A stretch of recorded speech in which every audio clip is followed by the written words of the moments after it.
Monday, September 29th. We'll shortly be joined by Acting Town Manager Steve Delaney, but I'm joined by Vice Chair Anthea Brady, members Bill McGonigal, Paris Bayani, and Mike Betancourt will join us in a little bit as well. Our first order of business tonight is Town Council interviews, and we have Harrington Heap here with us. So I will let you introduce yourselves, but we have cameras rolling, and I think Bill's going to run this part of the meeting with questions and the like, but... Yeah. Introduce yourself first, and then I'll turn over to Sure. Bill, if that sounds okay. Yep. Donna Brewer here from Harrington Heap. I have been doing municipal law since 1998. Currently, the firm's been in existence a lot longer than that, and specializing in municipal law all through its existence. We are currently town council for 17 towns, and we do special council work as well. I've provided you with some materials, some of which have been brought up to date at the request of Bill. One of the things you'll find in the left-hand side of the packet is a updated list of how our expenses have compared to what our town's budgets have been over the past few years. And I think if you'll take a look, you'll see that we are under budget on all of them except for one, which can be explained. But I think you'll find that we have the experience that you need. We have the range of training that you need. We can answer anything, and also we are indeed quite cost effective, as well as good people to work with. We do like to keep our relationships friendly and open. I'll just dive in for a minute. My name is Brian Bertram.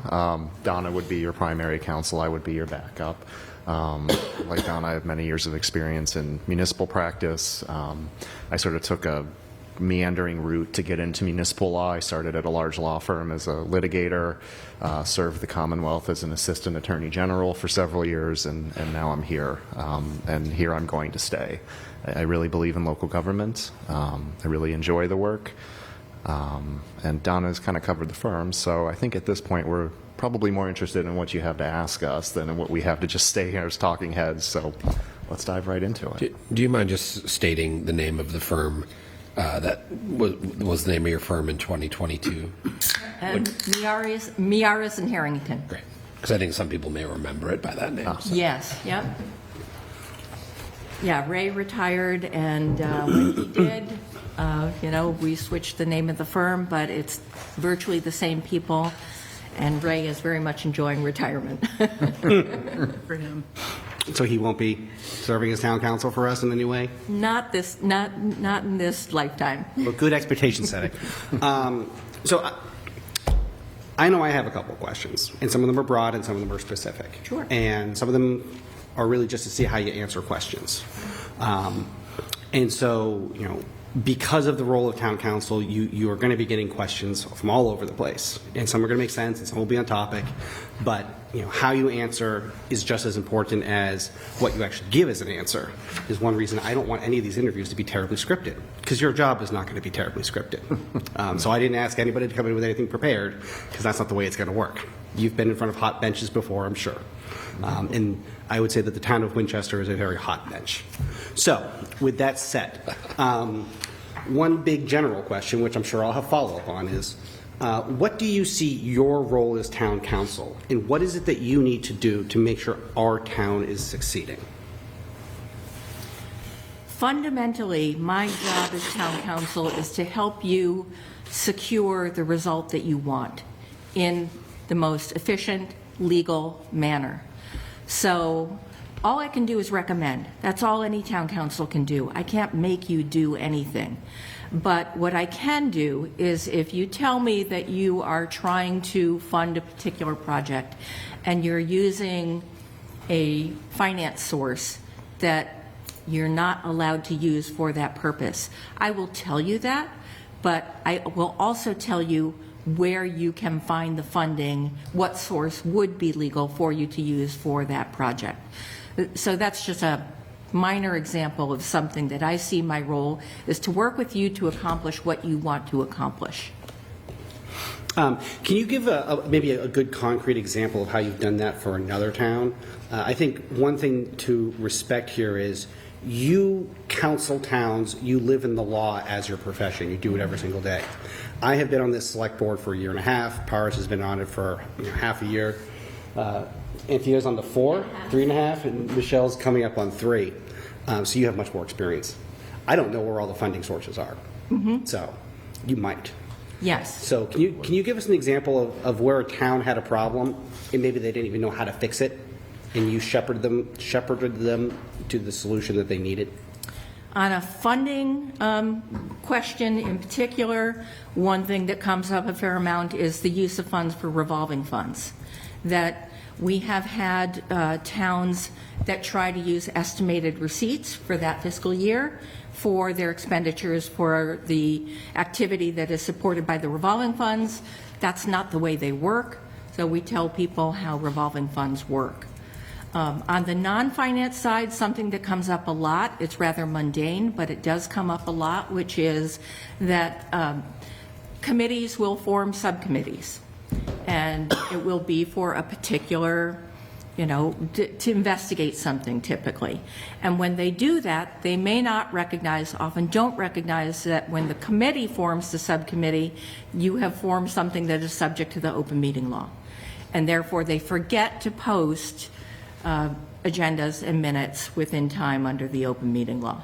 So our job will be to say, either you start posting and create minutes for the meetings that you missed, or what we might recommend is instead you dissolve that subcommittee, you give the task to the town manager, and the town manager then can meet with whoever he wants to meet, and that group that he meets with to provide him advice to get back to you is not subject to the open meeting law. So it's that kind of mundane thing that we might be more attuned to than somebody who is a layperson who doesn't work with the law as much is going to be aware of. Can I ask a follow-up to that? So this is a big one in our town because our town has a lot of volunteers and a lot of bodies.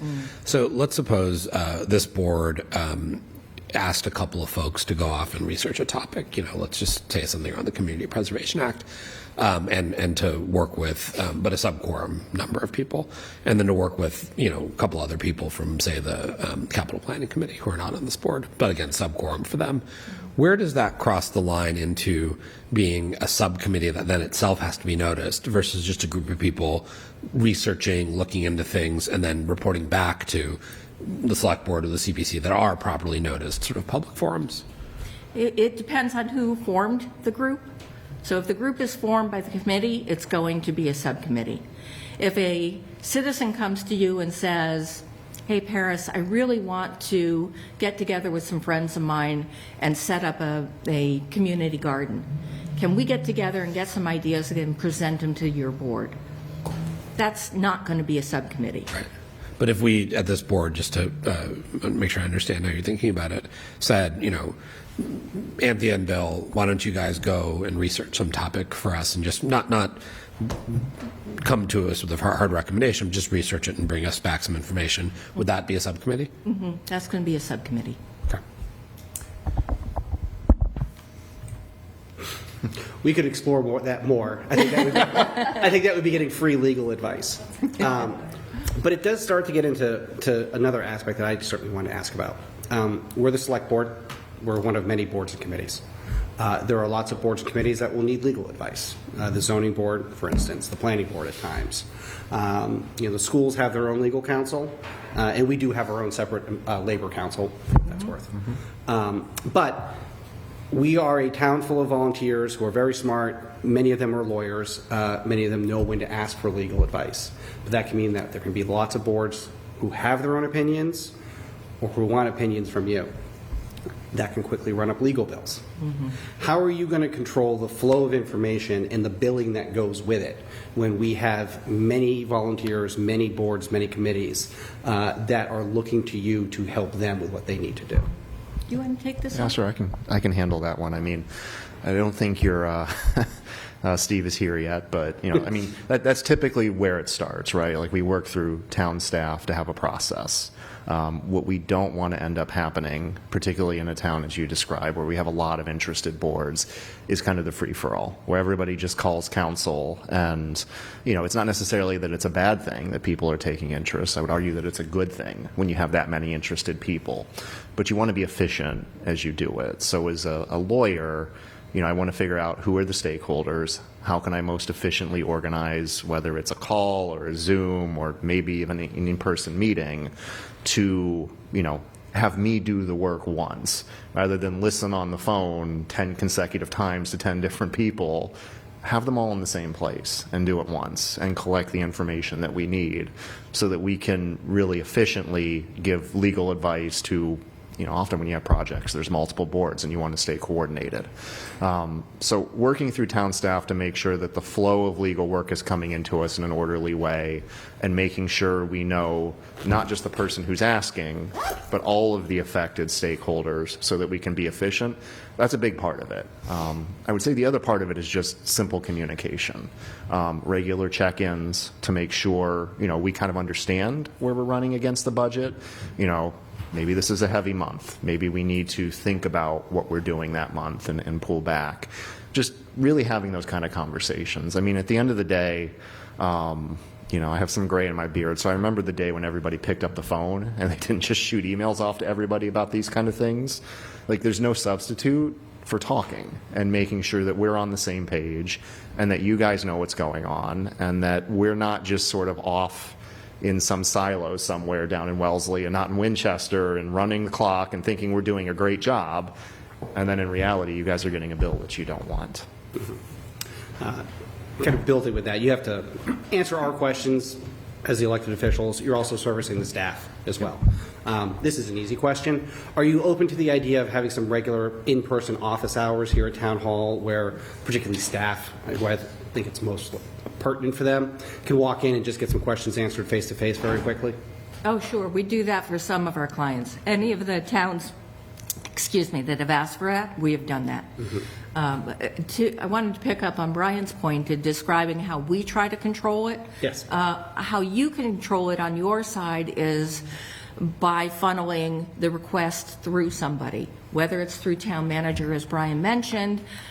Some towns even will have a portal whereby people have to upload their legal request, and it has to go through a screening, whether it's a town manager or the assistant to the select board, somebody who then approves whether that request can go to town council.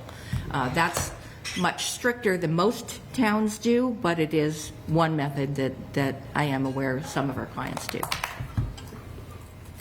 Do you mind if I ask a follow-up? Go right ahead. In terms of the office hours, how do you make sure that those are effective? So that people are coming to the office hours, that they're using them effectively, and sort of would you do other special topics or things like that if you saw a need for that? Couple of answers to that. One is where we do have office hours, there is never a question that those hours are well used. People come once a week, and whether it's an hour or 2 hours, those hours get used. So that's not a concern.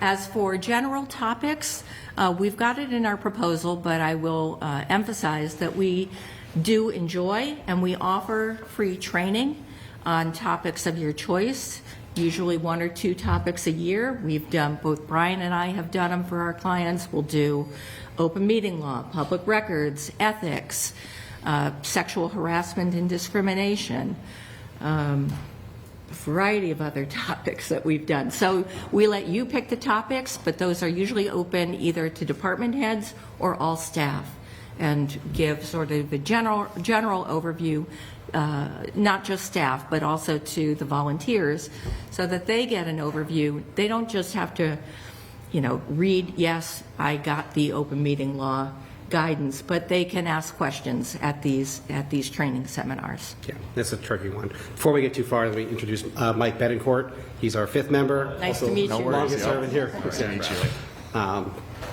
Anyways,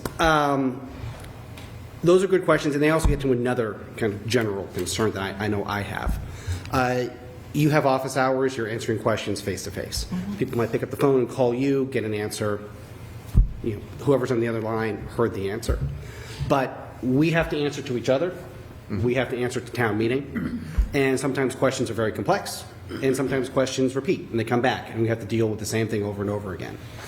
How are you going to work to make sure we're not wasting our time on questions that have already been answered, or questions where you haven't gotten the full story in the past, or questions that we know are going to recur in the future, and so we don't want to, you know, go through the whole rigmarole again? Yeah, I'll start with that. I'm sure Donna has thoughts on that too.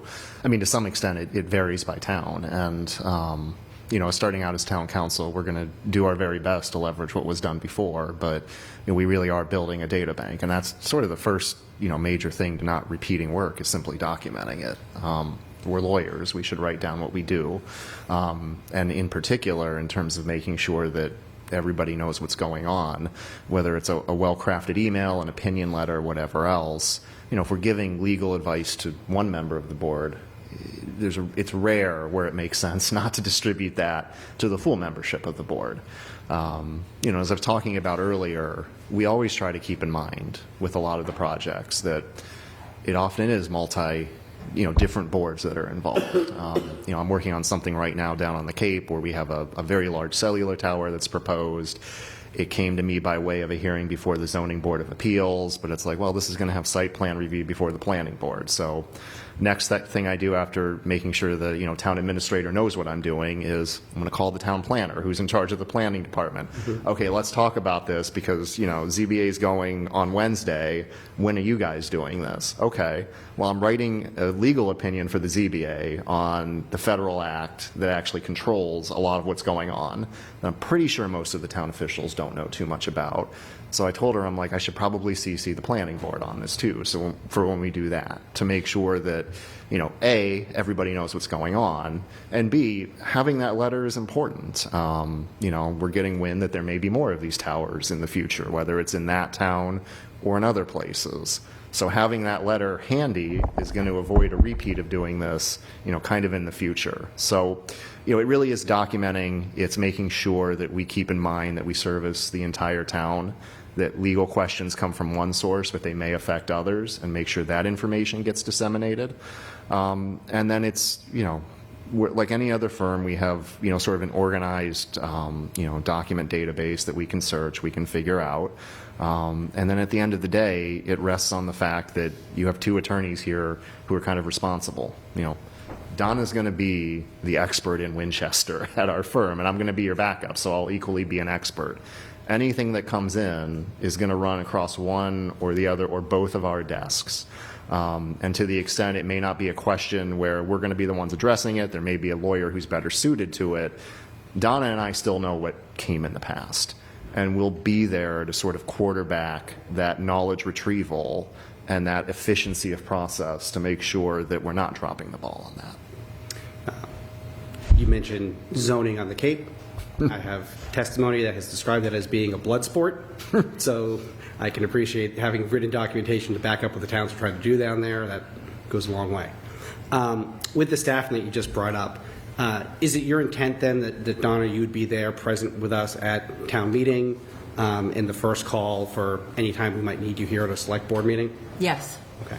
And then you're back up whenever Donna can't be there? I'm back up whenever Donna can't be there. Who knows? Maybe I'll come the first town meeting cycle just to see how things work here too. Sure. No charge. I'm kind of a glutton for punishment. I love municipal law. So.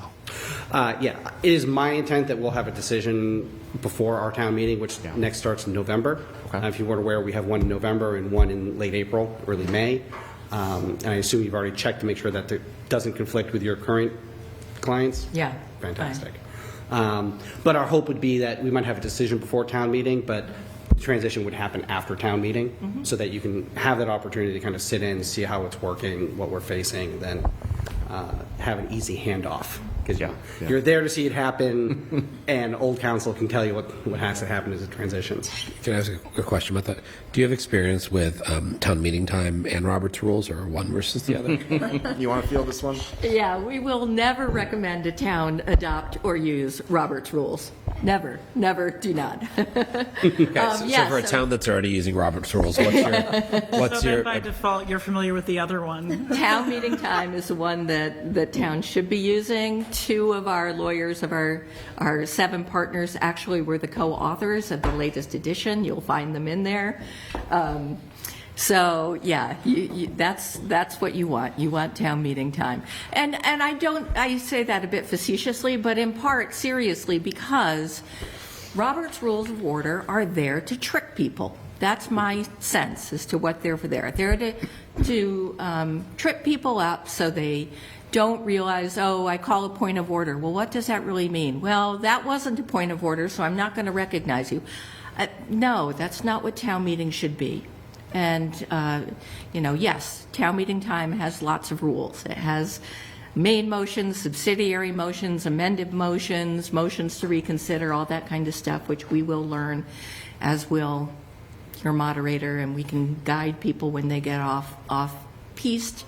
But I do not believe that Robert's Rules of Order are there to assist in the completion of town business in a comprehensive and cooperative way. That's my spiel about Robert's Rules. Sorry about that. I was going to try to drag you into giving us a spiel, so thank you for preemptively giving it. I've got a question. Where, within your firm, and maybe within your own expertise, where do you see Harrington Heat needing to go outside for some services? So I was part of a search committee 8 years ago when we were moving from an in-house full-time town council to outsourcing. And within that model, we had to use, outside counsel for labor, outside counsel for some land use, and then got a more full-service firm approach. So within your firm's expertise, where are some places where you either often refer out, or you sometimes just collaborate and partner as, just you've teamed up on things, it's a complex issue. So what would those topics be? Would it be land use? Would it be, I'm assuming not CPA, but what else might? Yeah, that would be one. Yeah, bond counsel definitely comes to mind Bond if you're doing a counsel. borrowing. I think most firms, it's such a specialized area of the law that not only are you in better hands with somebody who does it on a daily basis, but they're going to do it more efficiently than we can do it. So, and I think that every town that I have has outside bond counsel, and I think that's a pretty regular thing. We do in the as well. Commonwealth. Yeah. Outside of that, there's not too many things. We do land use. You have outside labor. We do labor.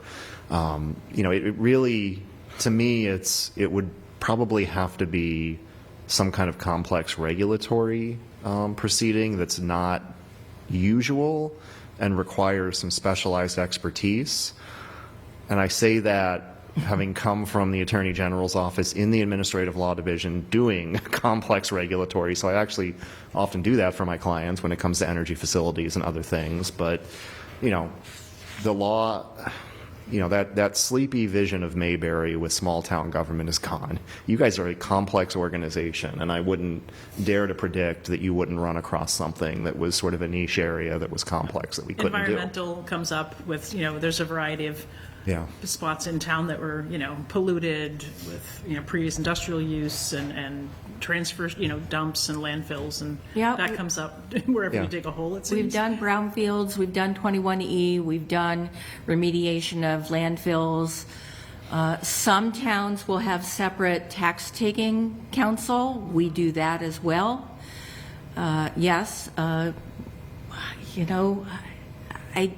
I think that the gaps that we used to have when we were a much smaller firm have been filled in. Yeah. So Yeah. it's going to be, if there's a conflict, maybe with. Oh, sure. No, But. Just wanted to yeah, ask so that we can get a sense of. Not the general areas. Because the budget is the budget, which whatever direction we go as a firm, and then there's likely to be outside bond counsel, likely to retain outside labor counsel. So just looking at sort of the package of potential legal costs, of which the primary would be our primary counsel. So Yeah. that's a helpful answer. I think that's one of the advantages of our firm. With 13 lawyers, The breadth of experience that we have, I think, should cover virtually anything that you're going to have as a question.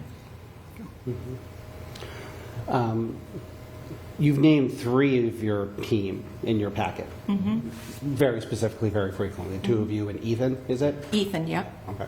How often do you think you'd be drawing upon the other associates or partners or members of your firm? And would it still be kind of a focus core group, or when would that happen and how would it happen? We're still going to be the focus core group. Ethan is really an expert on land use, so land use questions, I mean, both Brian and I do a lot of it as well, but that's pretty much all Ethan does these days. So land use in the first instance is probably going to go to him. I'm going to keep any kind of non-labor employment work myself. Brian, you got anything? I'm the backup. I'm also a litigator, so if that comes in. Yeah, that's, litigation, we both started in litigation, so that's our background. I think you guys have cleared the transmission line project now that came from Woburn, so, There's so This it's- version. this version. Well, another if something one else like coming. that comes down the pipe, I do that. I actually coming was in 2026. special counsel in Woburn for that project, so. Not an if. It's coming again. Okay. You're up, Brian. Does that mean you know how to put the spurs to Eversource and?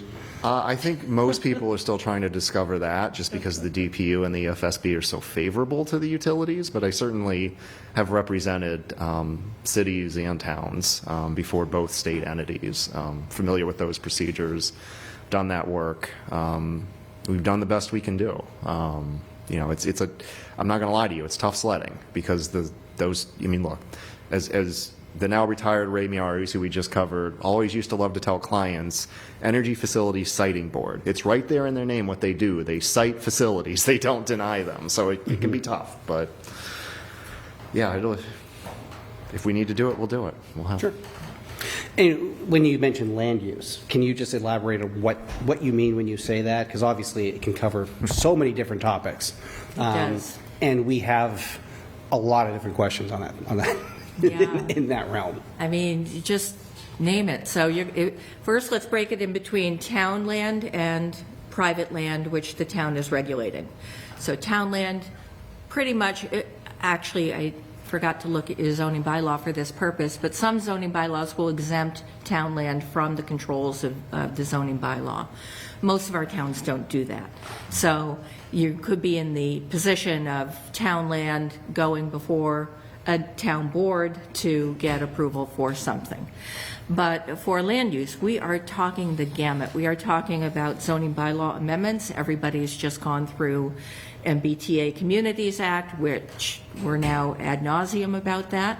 But now we're all dealing with HLC, which HLC is proposing regulations. They are controlling developments. They are very much hands-on. For all that it's a new, small state board, they are quite aggressive in their communications and their dealings with communities. So we're having meetings with HLC. Before you got into the whole HLC thing, of course, you had 40Bs. So you have 40Bs that both will go before the Superior Court, if that's the abutters are challenging it there, which we've done, or you're going before HAC because the developer doesn't like what the board has done, what the zoning board has done. The HLC, you're talking about the Executive Office of Housing? Yes. Okay, so, Yeah. and 40B goes under what entity? The HAC, the Housing Appeals Committee, Okay. if it's an appeal of the developer. If it's the abutters, it's going to go to Superior Court or Land Court. So when you mentioned the Executive Office is very aggressive, would you mind just giving us a sense of what you're talking about there? Two of our partners have recently met with HLC to consider where a development is going to go into the district, and HLC is pretty much telling them to the town, no, this is what you're going to do. We're pushing back at it as best we can, but that's where I say they're being aggressive. They're not working in a manner that you'd really hope as collaboratively as you'd like to see. And I hope nobody from HLC is right now listening. Too late. It's all good. I'll fix the. Represent your client, not the HLC. So. And in fairness to them, I've worked with them too. We did have issues in some other towns. They can be spoken to. I think one thing to be prepared for with that is as much as elected officials at the state level love to tell you that they stand ready, willing, and able to help us do this, HLC is severely understaffed to meet this need. And I think that's a big problem too. Yeah. And probably something towns should take note of is that you can push back and then it feels like it's going into oblivion and you don't hear anything else. Or you can ask for comments on something you propose and then, town meeting is coming on before you get them back. So, the staff level, they're quite approachable, but they take orders from people above, and I think those are the real aggressors. And it's difficult. I think in general what we're noticing with land use is at the state level, the state is pulling back on the sense that it should be locally controlled.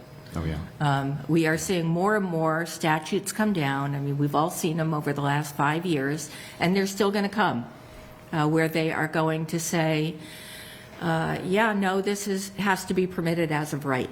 We've seen that happen a lot recently. Or the other thing that's happened recently is, you still have some local control, but if the development or this bylaw is going to allow some kind of mixed use or an accessory dwelling unit, that's going to pass by majority. It's no longer going to need a 2/3. So those kinds of pullbacks from local control are disconcerting to those of us who represent municipal interests, but that's the way the tide is going, I think. Absolutely. Yeah. Approximately how many 40Bs have you guys handled? A lot. A lot. That's a I fair- don't know. Do I need to email Chris Heap? Who does But Chris Heap, not here right now, but I assume if there was a sticky wicket we had, he's still available if you needed to call upon his experience. Well, go with to Ethan first, who's Okay. also done them. So, that's one of the reasons why we've connected Ethan to Winchester is because he's the land use expert for that as well. Makes I sense. think last week he was just in some 40B hearings for one of our towns, so Yeah. he couldn't go to my ZBA meeting, so I had to cover it. Yeah, and we have a number of 40B projects happening, and I think they're all friendly right now, aren't they? Correct. Yeah. I would say so. Yeah. Cross Street, Washington Swanton are the two active Waterfield. ones. And Waterfield. Yeah, the friendly sort of 40Bs are the best. Preactive. Yeah, so with that, how do you see town council helping 40Bs stay friendly and helping them actually get done so that we don't just have these vacant lots that are standing there for years and years? I mean, it starts a lot with the staff. So we try to encourage the developers to meet with the staff With the town and planner? discuss what the needs are of the town, what the concerns of the town have been for other 40Bs, and really they try to come up with a preliminary plan before they ever get to the ZBA. So for 40Bs, that's what we have found to be successful. Sometimes the developers will come before you and try to say, we have this plot of land, or we're thinking of buying this parcel of land, and we're kind of thinking of a 40B, but maybe we could work out some kind of cluster development that you might be more amenable to. Those preliminary conversations help a lot. They really work out the kinks so that you do end up with a friendly 40B. Okay. Anthea, Mike? Can I pull back to town meeting? We kind of talked about town meeting a little bit, but you mentioned you're a glutton for punishment a little bit. What would be your approach to sort of your role in town meeting, and how would you manage incoming questions or areas where, where counsel is needed? Because I think Bill may have mentioned, but our town meeting members can get very fired up about things and really look for guidance. You want me to start? You can start. Yeah, sure. No, I I'm mean- starting too many. I mean, look, town meeting is like your Super Bowl, and like any, good game day. Like Phil. What'd you say? Like Phil, had the our moderator has a Oh, did he? graphic. Oh, Phil's watching right now. Well, like any good game day execution, like most of it, That's true. It's all most of working. it comes before. Like I'm a Cleveland Browns fan, so I don't watch a winning I'm football sorry. team. But I have watched the Patriots as I've lived up here. Try and the Lions. yeah. They're a little better. And I've seen the Belichickian way when, and it was all preparation. It's, the way the teams were prepared translated on the field. And it really, I'm beating the analogy now, but it is true for town meeting. Having council involved early to talk about what you're trying to accomplish and understand the articles and understand the motions and just making sure you're prepared is 90% of the battle for town meeting. And it's, not just answering legal questions, sort of narrowly. It's understanding, you're going to have a pretty good sense of what's going to be controversial, what are going to be the concerns, and it's preparing to be able to speak to that too.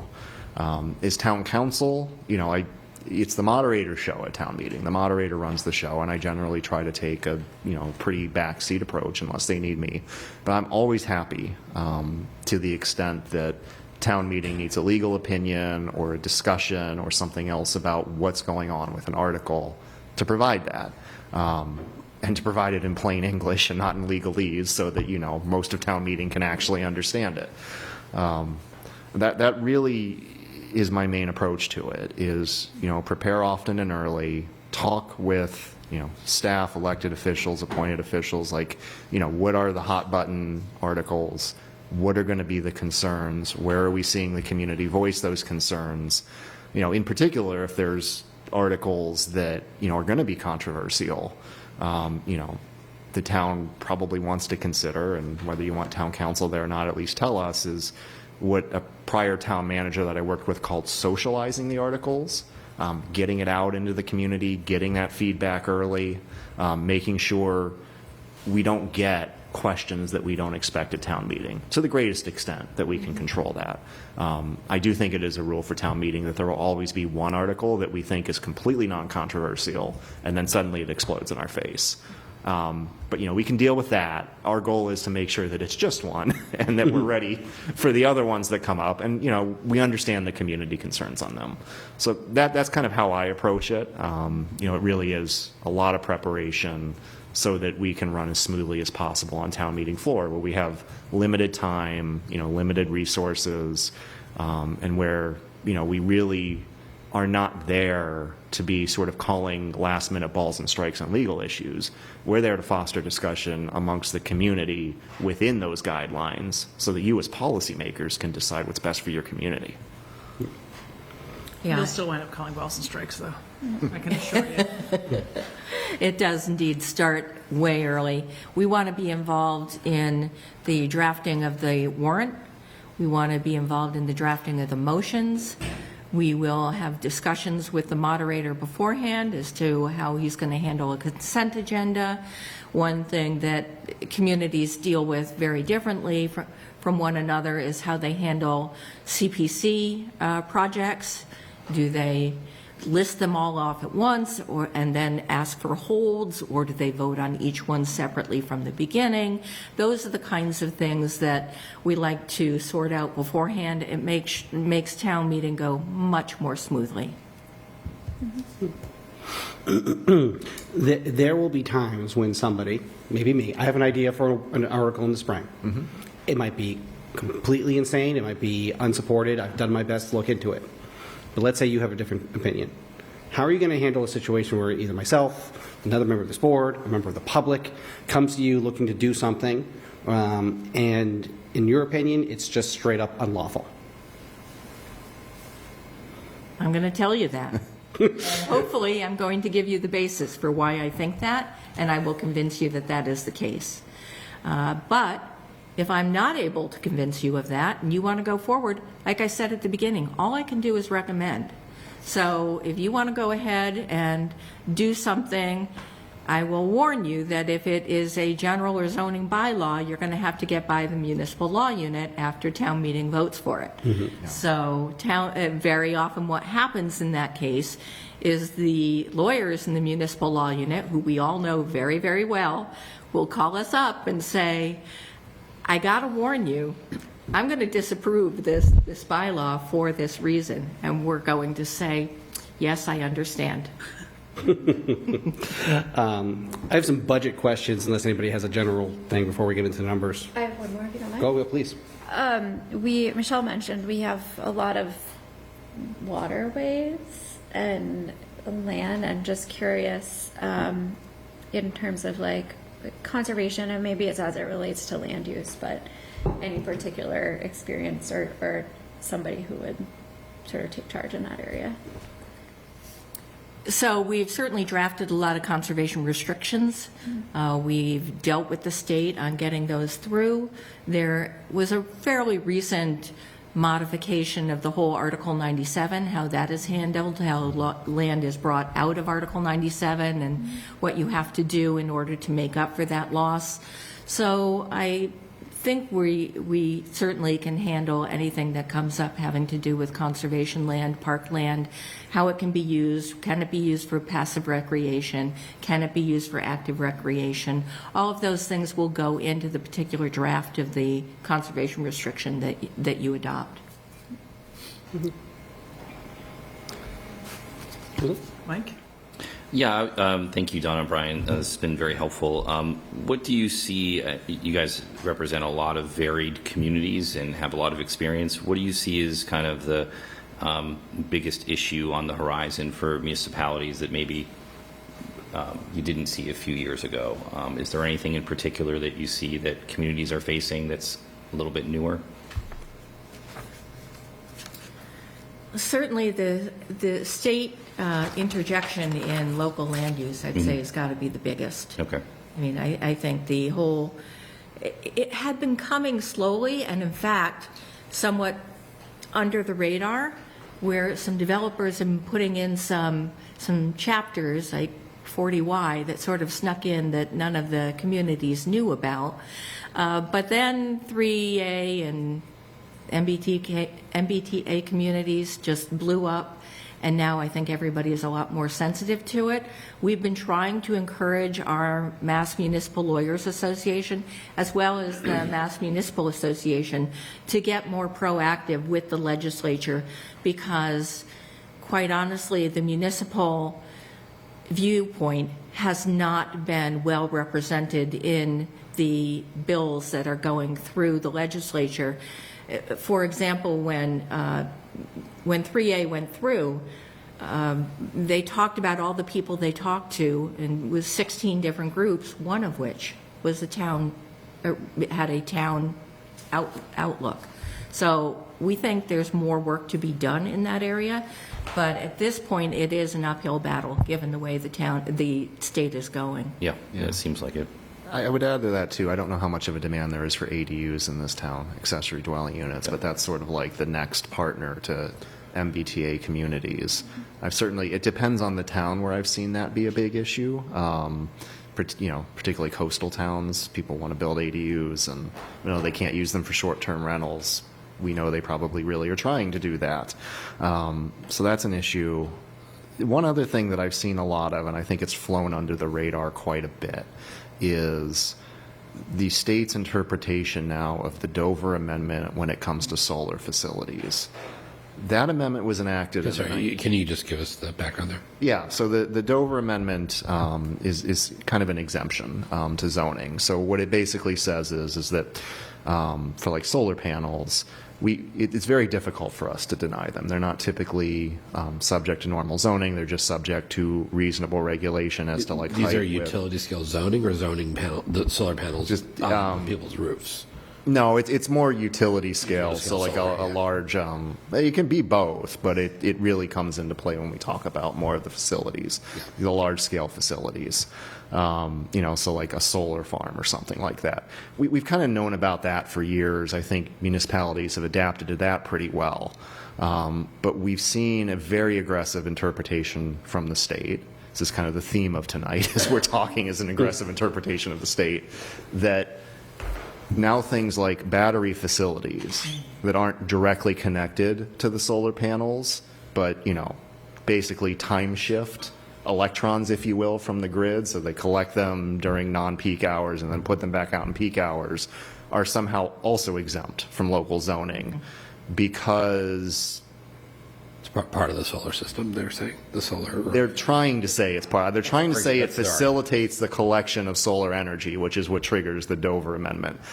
I'm a skeptic on that. And I will tell you that in the real world where this plays out is that people who live in zoning districts who don't expect like a battery facility to be sited next to them all of a sudden find out, well, it's not an allowed use in this zoning facility, but it's exempt from that restriction under the Dover Amendment because the state says so. Even though there's no solar panels here, there's nothing that we would traditionally think as collecting solar energy, just this collection of batteries, where a lot of people are concerned with lithium-ion batteries because it's rare, but when they catch on fire, it's a big deal, that these things are just sort of popping up. And I have represented a private group where that happened in one town where they live next to a church, and the church was having financial problems. And so the church wanted to lease out a corner of its property to one of these facilities. We managed in a collaborative effort to represent them before that planning board and to kind of broker an agreement with the church to off-road that and not have the problem. But I think that the point remains that I think we're going to see these things popping up a lot more. They're not going to be subject to our traditional zoning requirements. And if or when something pops up in Winchester, you very likely may hear from the neighbors like, wait a minute, how is this battery that doesn't have any solar panels on it, doesn't collect energy itself, suddenly get to take advantage of this exemption and just be next to me with very different profile than solar panels that don't make noise, whereas the air conditioners for lithium-ion batteries definitely do make noise and has a very different risk profile than those panels. So that's something I've seen in my experience too. So I'll just note Steve Delaney, our acting town manager, has joined. I'm not sure he has any How are you, questions Steve? for you, but we're just going to at least acknowledge him versus he just walks in quietly. So there's that. Tries to be quiet. Don't be shy, Steve. So you started by introducing the fact that you'd updated this budget table of Yes. various towns. And I know I want to focus on at least two of these. You pointed out yourself that at least for FY25, you've kept under budget with all towns but one. And you had an explanation why. For this one town, it looks like you're about 62,000 over budget. Yeah, for that one, that is not one of my towns, so I don't have an explanation for that other than litigation, but I can't give you the details of that litigation because I wasn't involved in that.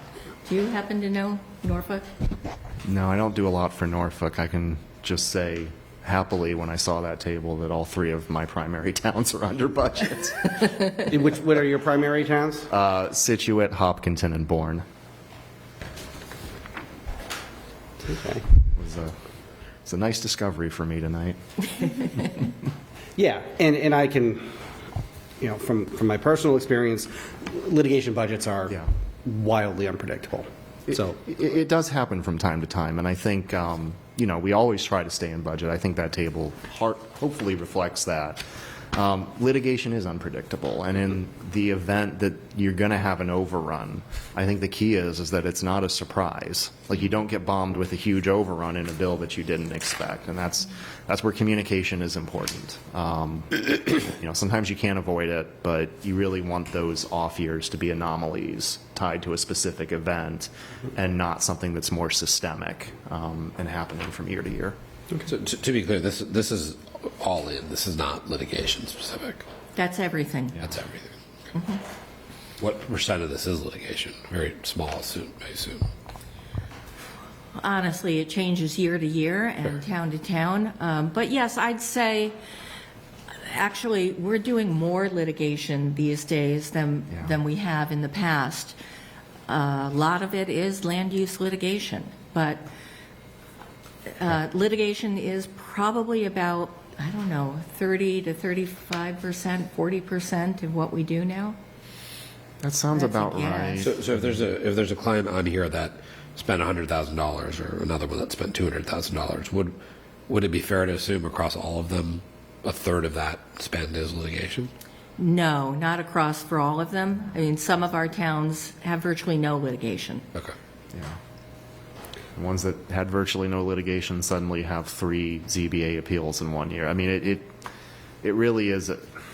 I mean, our towns are pretty well run for the most part. Like, I'm very impressed with their decision making. They usually consult us early, but at the end of the day, we can't, they have to make the decisions that are right for them, and we can't control who may appeal. So I can tell you with confidence in my towns that, I'm aware of what's going on. It's certainly an informed decision and knowledgeable if there's a potential for an appeal that it may happen. And we are always in a discussion, in a proceeding that may result in an appeal. Are we doing this properly? Is there a way to sort of find a compromise or something like that? And even during litigation, it's like, okay, we started. Now, is there an off-ramp to this?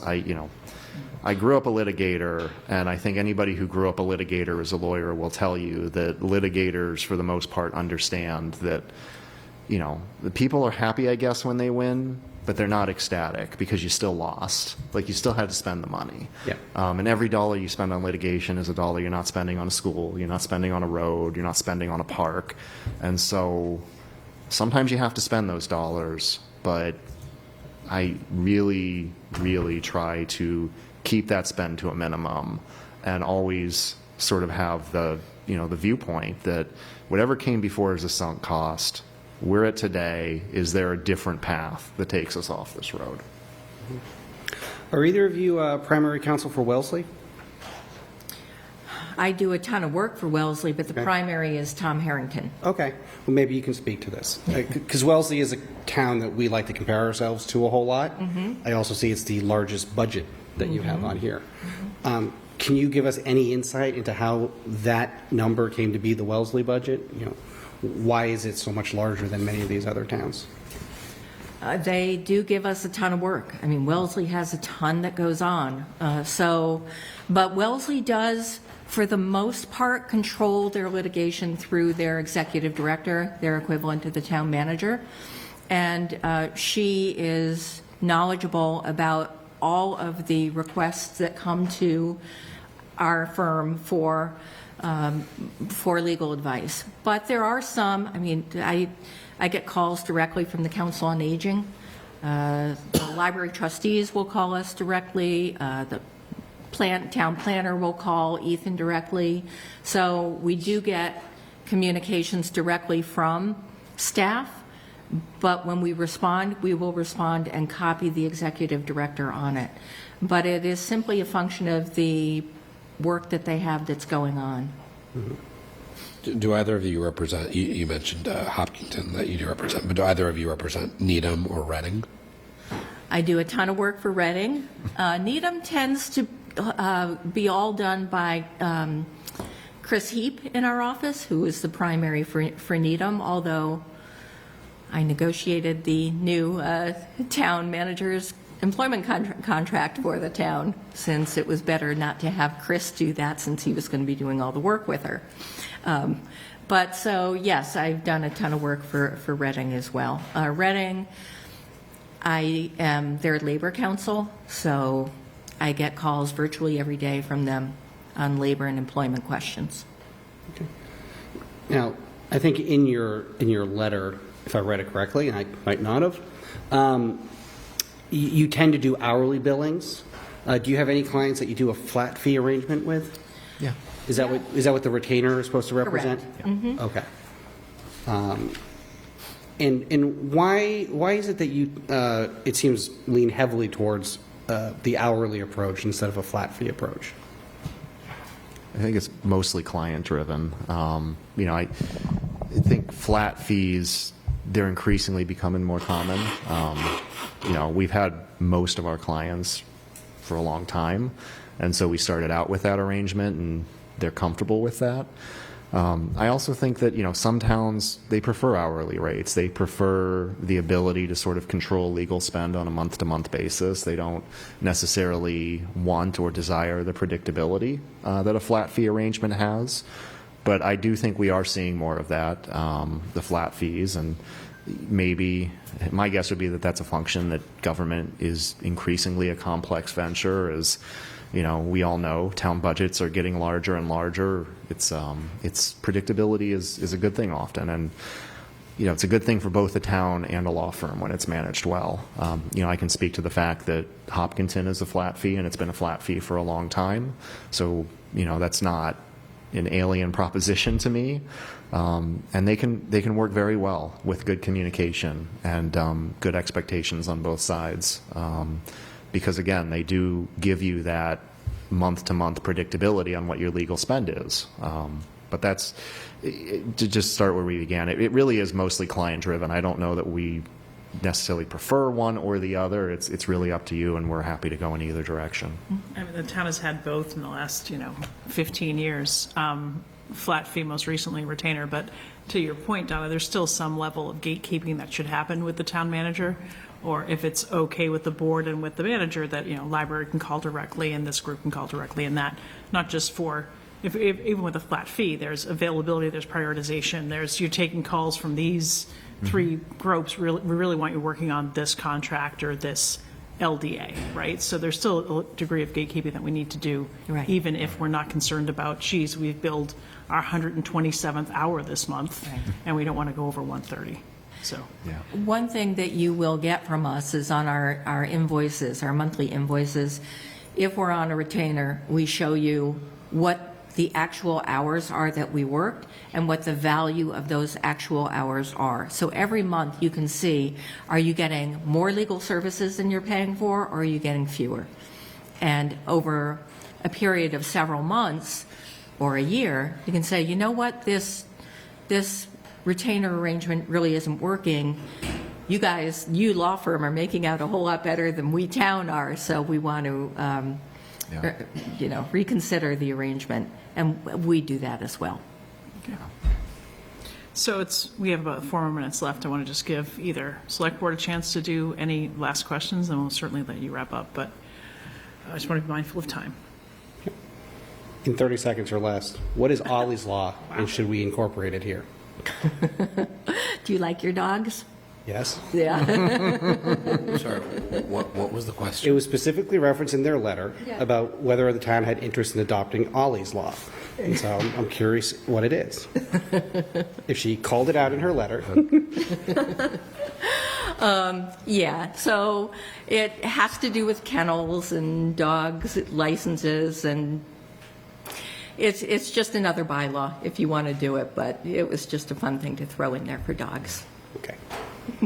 Nothing special. You pressed Bill's button. I'm impressed no one's taking the bait. I'm gonna leave it there. We only have 3 minutes. Leave it there. Thank you. Anybody else? Do you guys have anything you want to ask us in closing here, or final arguments? What have you found to be most helpful to get from your town council on a day-to-day basis? I think you've hit upon some of this. From my perspective, there's nothing more important than being prepared in advance through good communication, which means you're talking to all the people who you need to talk to, getting all the facts that you need to have, getting all the opinions that you need to consider when coming to a final conclusion, and then making sure that it is understood and broadcast to everybody who needs to have it, and documented in a way that there's no confusion.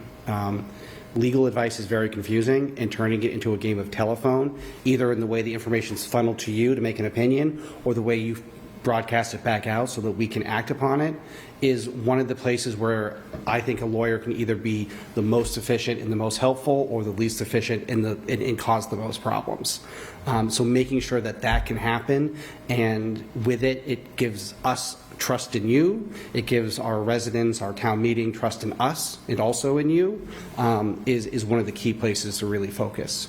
And if that means that you have to stand up and say that we don't make sense, or we're not giving you the information that you need, or there are things that we're not even considering that you need to make sure that we know are out there as possible options, that's where we need counsel who's going to stand up and make sure we're getting that and incorporating it into our decisions.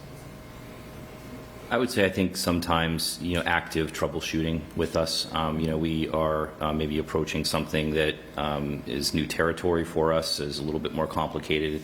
And if it's just a black and white, no, you can't do this, or, yes, you can, then it's not helpful. Sometimes it's good to hear from counsel, we had this same issue in another community and here's how we dealt with it. Or maybe if you try it this way and you cut this out of the Warren article, you do that, maybe it's cleaner to do, like that kind of stuff I think is helpful for us because, we need some of that direction sometimes and some legal support. And I'm going to piggyback on that with Mike, because I was thinking two things, kind of responsiveness, obviously.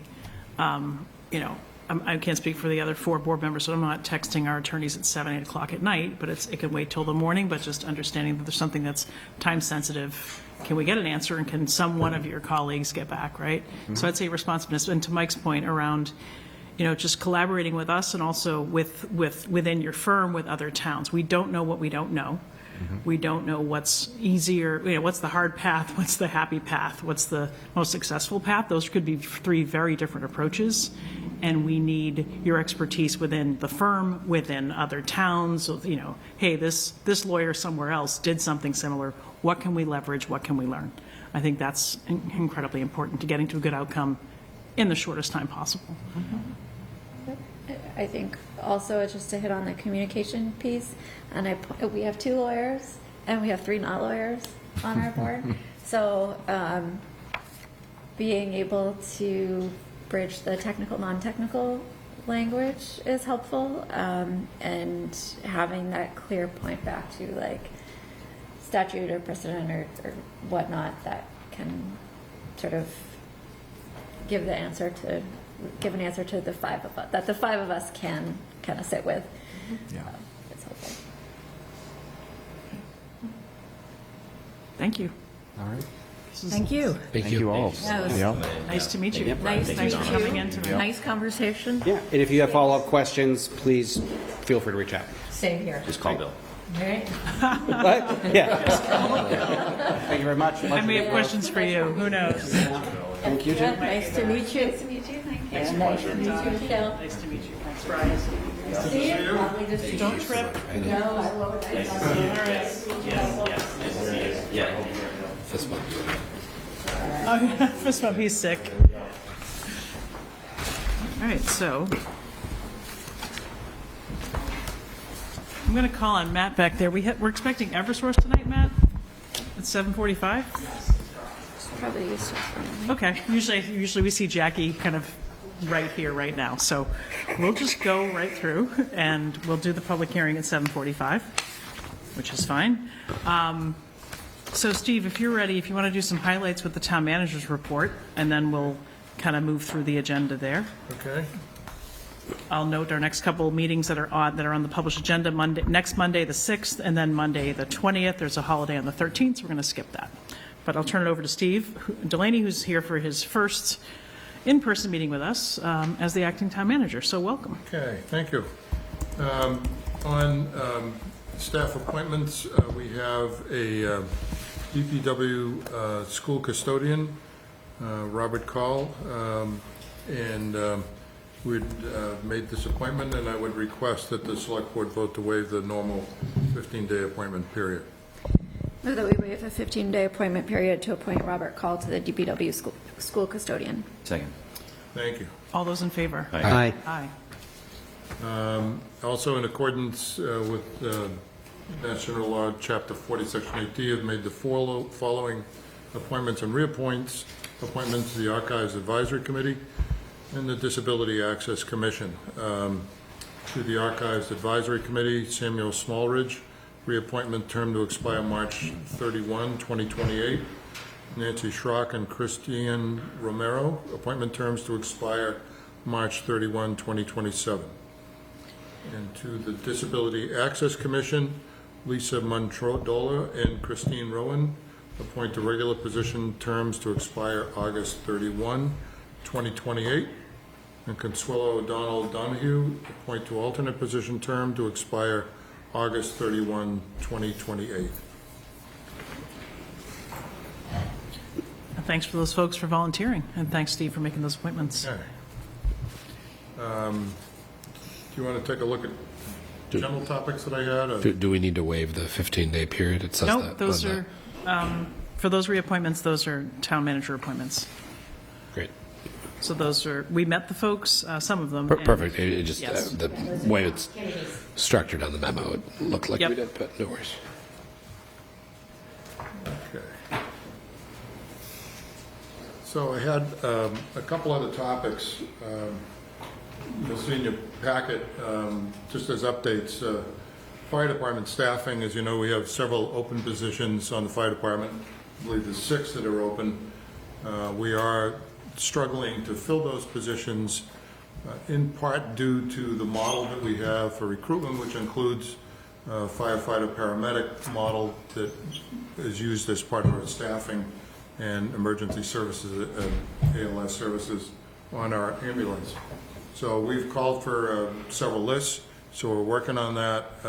Lists are available, but applicants are not plentiful. So just want to let you know that we are trying. I know that there's staffing shortages don't help morale, so we're working hard to see if we can get to that point where we can bring some folks in, and it may mean an adjustment in how we approach this to try and get candidates in, but just wanted to give you that update. Assistant Town Manager, I am requesting your support to retain a retiring Assistant Town Manager, Mark Toogood, for some level of part-time assistance, likely some amount, probably up to 20 hours for some period of time during this interim period. His assistance over these past several weeks have been great, and as you know, he's officially retired as of last week. So this would continue on as an interim basis, and I would ask for your support on that, that I can negotiate a contract with Mark to keep him on during this interim period. Do you need a specific motion for that, or just general authorization? You have one ready to go? Yeah. Move that we authorize the interim town manager to move forward working out the details of an employment arrangement with Mark Toogood with our town council's assistants. Second. So we can open up for debate, but having worked with Steve over the last few weeks, and we've been checking in on, sort of all of the things. As Steve, he joined us on September 10th, and one of the first things I asked was to, as he was getting the lay of the land, he knew Mark's retirement date was coming up. What did he see as the need? What role might Mark fill? And even as recently as Friday, as we all know, there's a lot of procurements that go on. There's contracts happening. We're hiring solar consultants and the like. There is a replacement starting for the project manager position. There will be a replacement starting for the procurement position, but there's still, the work didn't cease from Friday to today. And Steve has identified that need for Mark to stay. I agree there's a lot to do. I've heard from other folks in Town Hall concerned about keeping all the wheels moving. So I will just endorse that. I spoke with Mark myself last week, and there's a motion, there's a second. I think there's clearly a demonstrated need, and I'll let anybody else weigh in if they wish, and then I'll call the vote. What's the scope and timeframes? I know that we had discussed that in the past as well. My guess is that it would be through part of December. I don't know if it's the first part or middle part, but I believe one of the documents that I saw talked about the first part of December. Okay. So through town meeting and to the beginning of that budget construction? Yes. And would it be, the scope of it more around capital, process procurement? It depends on the need. For example, during this period, the goal line is getting town meeting. Right. So, and the next phase would be focused on budget development that needs to happen shortly thereafter. In the meantime, the procurement issues, and there are so many different projects that Mark has the institutional knowledge, if you will, and can save me probably hours of trying to research that. He knows it short, so it varies. So there's two major areas, but in addition, it's the day-to-day projects that we have both been working on over the last month or so. Thank you. Paris, any question, comment? No. Okay. Bill, Anthea? I know you made the motion, but okay.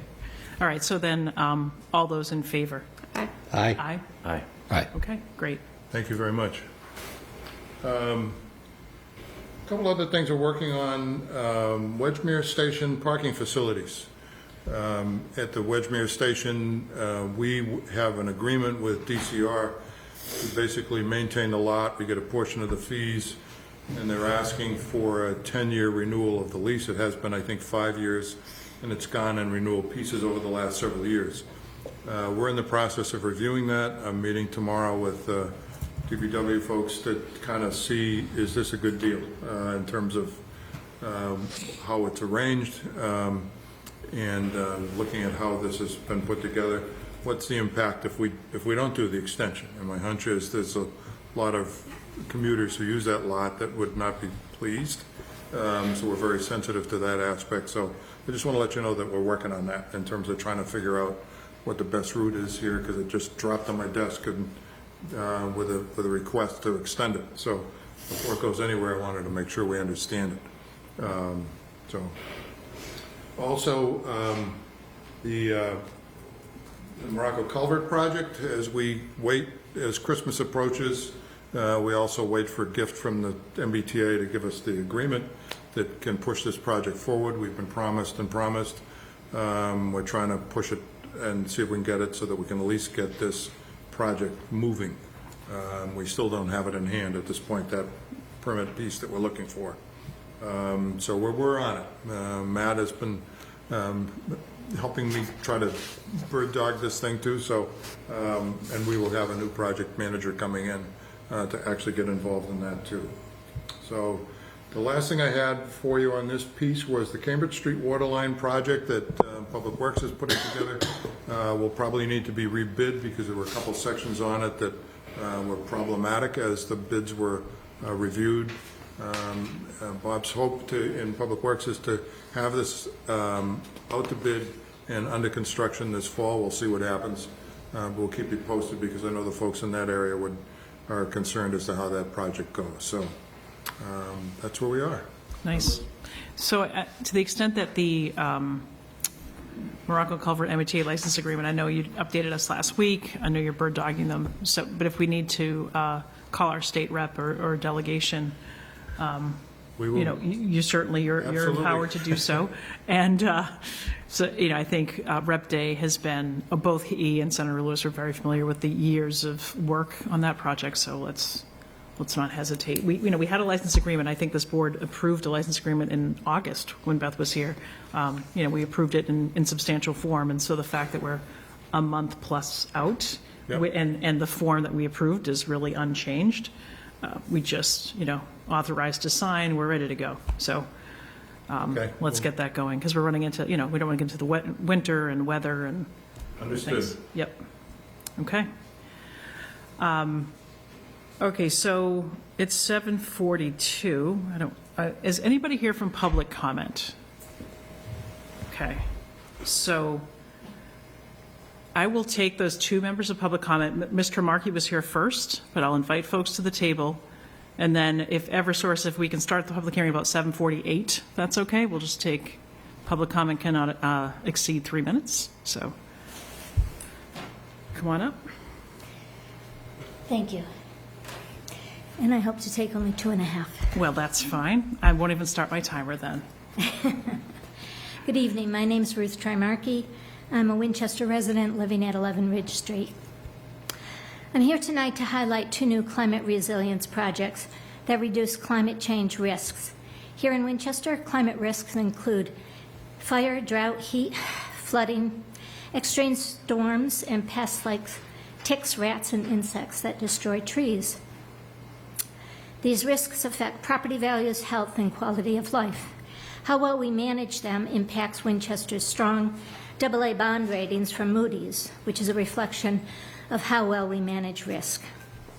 I'll first highlight this fire prevention brochure, which was designed by our fire chief, Steve Osborne, and his staff, and thanks to an ENCA grant 8,000 copies went out in our recent water bills, and 14,000 more are going to be distributed there in English, Chinese, and large font.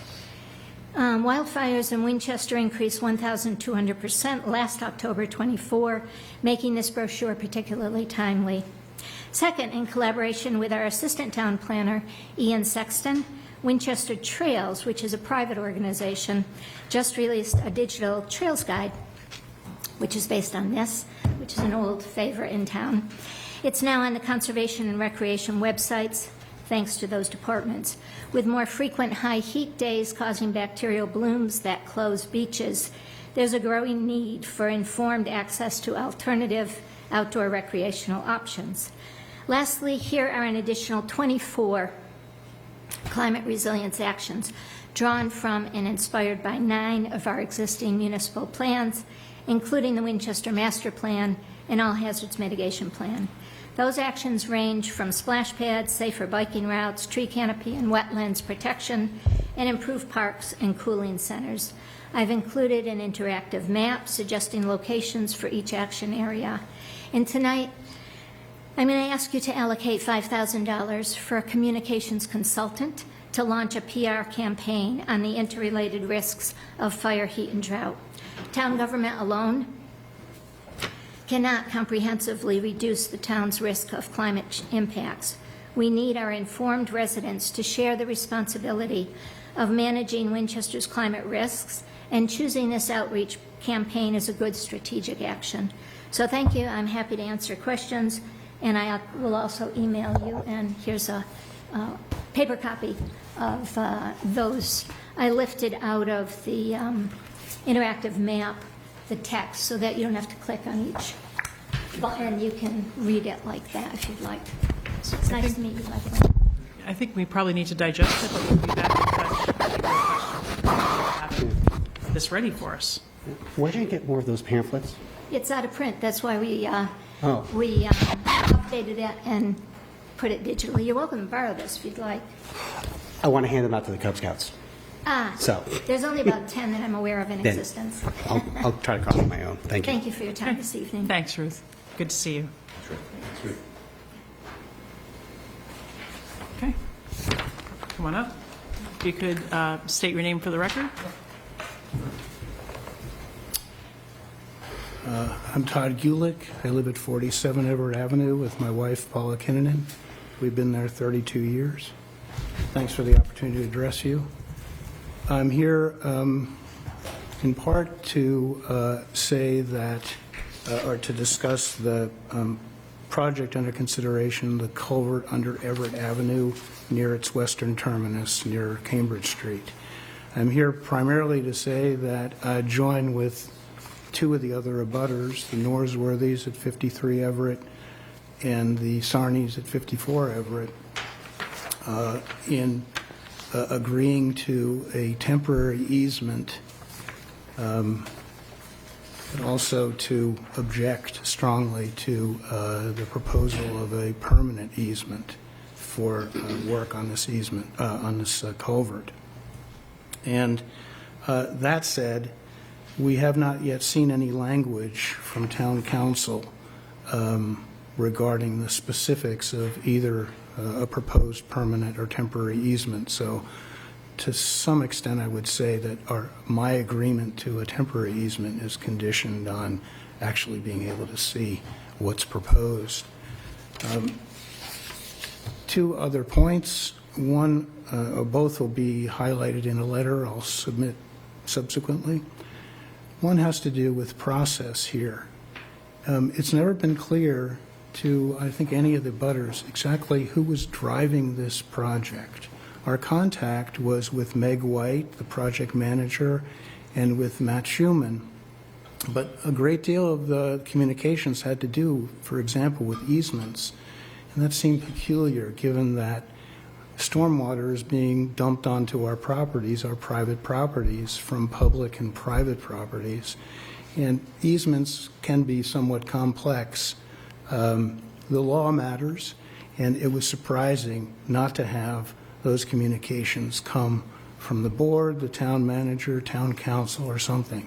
no disrespect meant to Mr. Schuman, but I don't understand why he was the point person on easements. And in general, the process, I believe, disrespected the abutters in general. The second thing is the wisdom of spending this kind of money on this project at this point. I don't understand why, under the circumstances, the directive was for a sort of a minimal project that accounted for public safety, but then an exploration of the wider issues, because the fact of the matter is this culvert is far too small for the water that's directed to it. The head wall is decaying because it functions as a dam during heavy storms, and the street floods. So I believe that there has to be an opportunity to use the money more wisely to examine the root causes of the deterioration that's happening here and address public safety and other concerns. Thank you. Thank you. Thank you for coming in. And you will follow up with a letter, you said.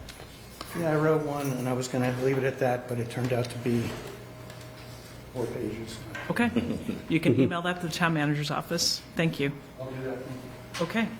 So now we'd like to call the public hearing to order for an Eversource grant of location for Main Street to install approximately 58 feet of conduit within the public right-of-way in Main Street and to provide electric service to 585 Main Street. And while we do know you, if you could just say your names for the record, we would appreciate it. Jackie Duffy, Eversource. Matt Schuman, town engineer. Thank you.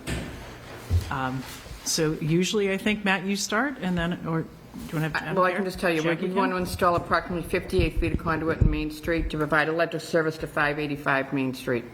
There were some questions that Matt had sent to us, and I had given him all the answers.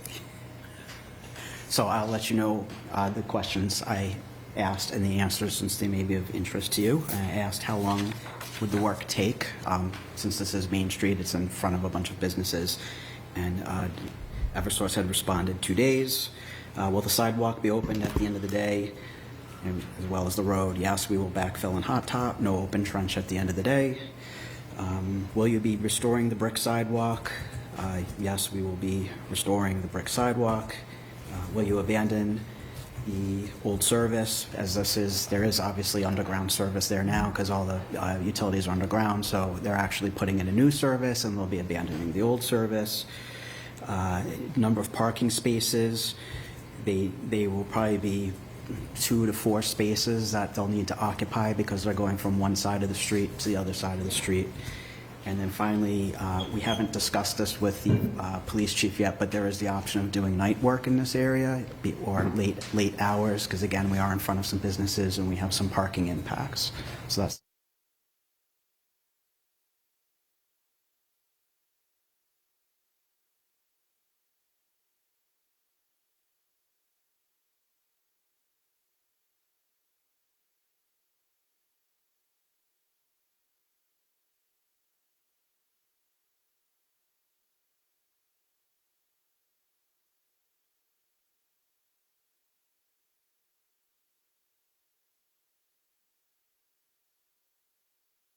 What's the, So they do have to. That would be up to the police detail. Yeah, they do have to cross the street. I don't think they would do a full closure of No. the street, but they would have to. Usually, they work in sections, so they would have to work with the So detail. one lane would probably be open for the 2 cars to go through. We would also work with the police department on whether there are any other restrictions for work hours, regardless of whether we do night work or not. Okay. I'm going to get back to the night work question, but go ahead, Mike. Okay. No Paris. questions? So is the source right now, it's the other side of Main Street, closer to Burger's Bagels, and it's got to come across over next door to Eleni's Grill? Is that Yes. right? Okay. So if we did night work, I know we approved night work as a board, and the town manager did with the T for, certain work at night on the MBTA Center Station. What would those hours normally be? Would they be 7 to midnight? Would they be 7 to 7 if the police chief and if Eversource requests it? What would a normal night shift be? There's probably some flexibility Yeah. on the part It all of the depends on town. what the Right. police chief really wants to do. And then how much, like, in terms of lighting and things for neighbors, what's the notice if it's going to be a night project? Do we need to notify? Because there are some apartments above those businesses, above, Pliables, and then further up the street toward Vine Street. Is there some notification? I'm just thinking there's going to be some bright lights to be able to be effective at midnight. Right, right. Yeah, so we could work with Eversource on some notification for nearby abutters. And when do you hope to start this work? As soon as possible. That's what I thought. Okay.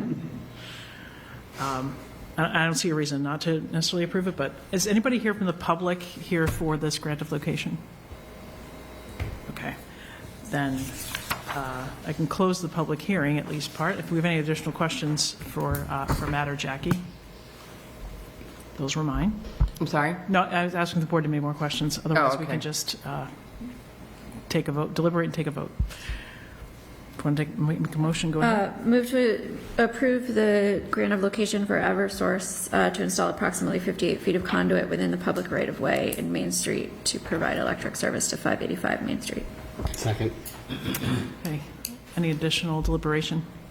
I would ask Matt, and this is for Jackie, maybe not next week. I'm not sure you can even mobilize next week, but we have Shore Road. We're just replacing the bridge at the end of that road. That road is closed. It comes right off the rotary. This is just the other side of the train tracks. So any disruption is people are already sort of rerouting because of Shore Road. Having Shore Road open to even detour traffic if need be, like if you actually have to close that northbound lane of Main Street. Sure. I think it would be critical to have Shore Road as an option for traffic, as well as notifying neighbors and everyone in the town center, because it's... When is Shore Road done?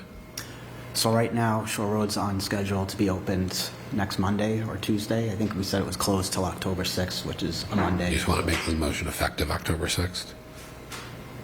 We could It's in pretty good do shape that. down there. They got, base coat went in today, so Yeah. Follow that? it shouldn't be an issue for you.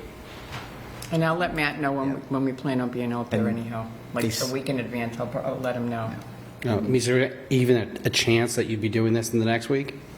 It still needs So to- I think the customer still has to do stuff on their side first. We just asked the town engineer to make sure Shore Road's open before they come out. Yep. Yeah, and then just give us all a chance, because it was, it was a bit of a notification piece, because that's a key artery to the high school as well, and morning drop-off. So depending on which those 2 days are, if it's daytime, not evening work, and a good week, we can have some notice in terms of hours of operation, so people can reroute their drop-offs. There's also commuters going to the train.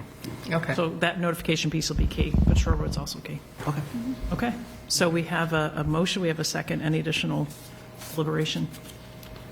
Okay, all those in favor? Aye. Aye. Aye. Thank you, thanks for Thank coming you. in. Thank you. Moving right along. Mr. Quill, you can come on up to the table.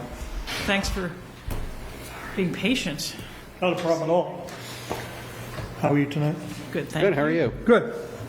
For those of you who don't know me, I'm Greg Quill, and I'm here tonight in the role as the town's veterans agent.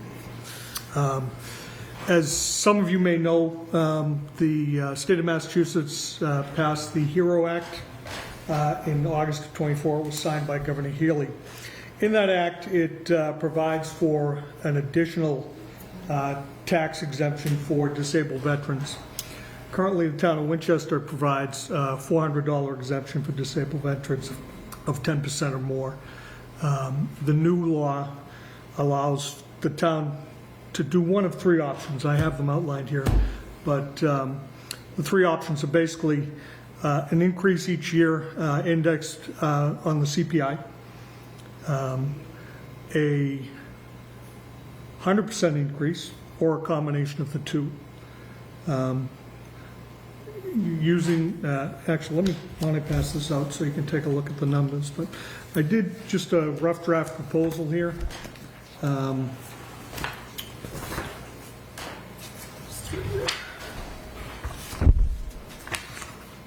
With some rough numbers on page 3, so you can understand what I'm talking about. But we'd like to go ahead and propose this probably on the spring warrant, I'm thinking. We have have it on the these. fall. We have in the fall. We do have a placeholder for the great. HERO Act, yes. So as part of our State of the Town work, we had looked at certain vulnerable populations, veterans and seniors, low-income seniors, and had actually, I think we've sponsored all three of these on the fall town meeting warrant. I wasn't aware of that. I know I had spoken to Mark and Beth. So they had 3 months ago. So they about it. flagged it to us almost immediately. Okay. And it came as a part of our process Wonderful. then. Okay, I wasn't aware it had moved that far. Yes. So I guess then tonight I'm here to answer any questions you have. Well, if you could talk through, again, the totals, the incremental, and maybe talk through this chart for us. Sure, and That would again, be it's very helpful. rough. I apologize. That's okay. I am not a, I'm not an accountant nor a politician. So, as far as the current FY, right now we have about 34 residents that this affects. Some of them disabled veterans, some of them spouses of deceased disabled veterans. In the left, you see the subsection, and that's the subsection that applies to each group. The largest group, obviously, is 22, and that is any veteran 10% disabled or more. It also includes some of the larger percentages of folks who have lost their sight or lost appendages and that type of thing. They get a larger exemption. On the bottom section, I put together the same thing essentially, and just the numbers. If we went ahead and indexed it with CPI, if we did the 100% increase, and then what the combination would be, and what the overall impact of the budget would be. The difference between the proposed exemption and the current exemption that we use is that it's not reimbursed by the state at all.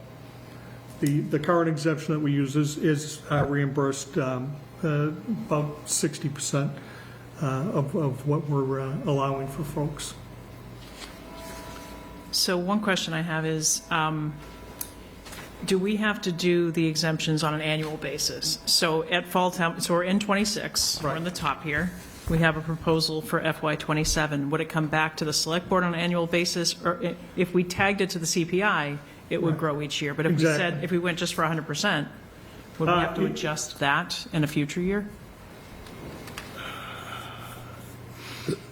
So I believe so. I believe if you did the 100%, you could stand firm on that. Yep. And not have the annual increase and the annual. But overall, I think if you did both, the annual increase with CPI is not a huge number. And I expect that right now we have 34 folks who qualify for this benefit. I would expect that number is actually probably going to reduce over the next several years. Winchester does not create a lot of veterans, first of all. We don't have a lot of folks who go in the military. And so the likelihood that this number would grow significantly, I think, is pretty low. We certainly hope to target those who qualify, though, too. I know that Right, with absolutely. we have the Council on Aging, working with Paris as well with State of the Town, and just thinking about how to socialize this with some other parts of not just senior tax relief, but veteran tax relief and other tax relief. So it's helpful to know. Okay.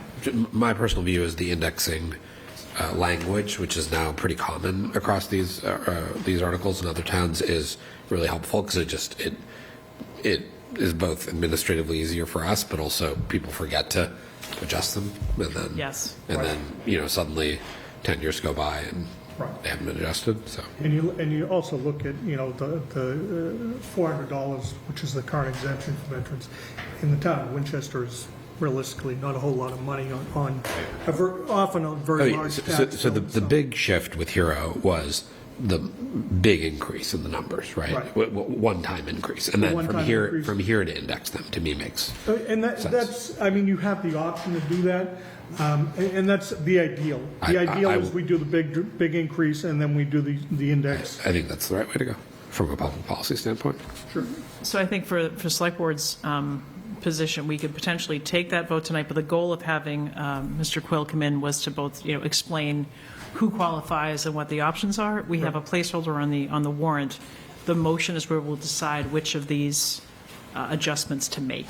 So it's first, we want town meeting to have us adopt the HERO Act, and then within the motion, do we want to go to CPI? Do we want to go to 100%? Do we want to do both? We could decide that tonight, but I wanted us all to first just consume the information, and we could always put it back. We'll have to take a vote with motions. So if people have a preference, we can certainly express it, but we can have another chance to finalize that as our official position. But it is on the warrant as a select board sponsor. Just a demographic question, because that's something I didn't have before when we did the scrub. You said there's 34 individuals? Right. How many, do you have a sense of average age, and how many are, I don't have that information, no. or how many are seniors, how many are So not seniors? the information I was able to get was through the assessor's office. It was pretty limited what I was able to get from them, so. My sense is a lot of them are seniors, for what it's worth. Well, and I can tell you anecdotally that I know that a lot of them are seniors, but I can't tell you factual. Do you have a sense of, is my understanding correct that the number 34 is folks who are already getting the exemption and Who are they've already getting applied the for it? Because it's $500 today. Yeah. 400. 400. Do you have a sense that 400. 400 for the $500 majority. Some of them are larger. Yeah. One of them is broken down, the 500. That's actually a $1,000 exemption because of the type of disability that they have, so. are those 34 most likely the majority, if not all, of the veterans, or are there people who this program should be reaching that aren't aware of it? So they're the ones that we're aware of that have filed for the exemption. Majority of veterans, I mean, we do some outreach and let folks know what their available benefits are and things like that. And, you know, I've made contact with folks at the Gables and the JEG Center and that type of thing. And I do some outreach with those folks. So I think right now, my answer is yes to that, but I don't know completely.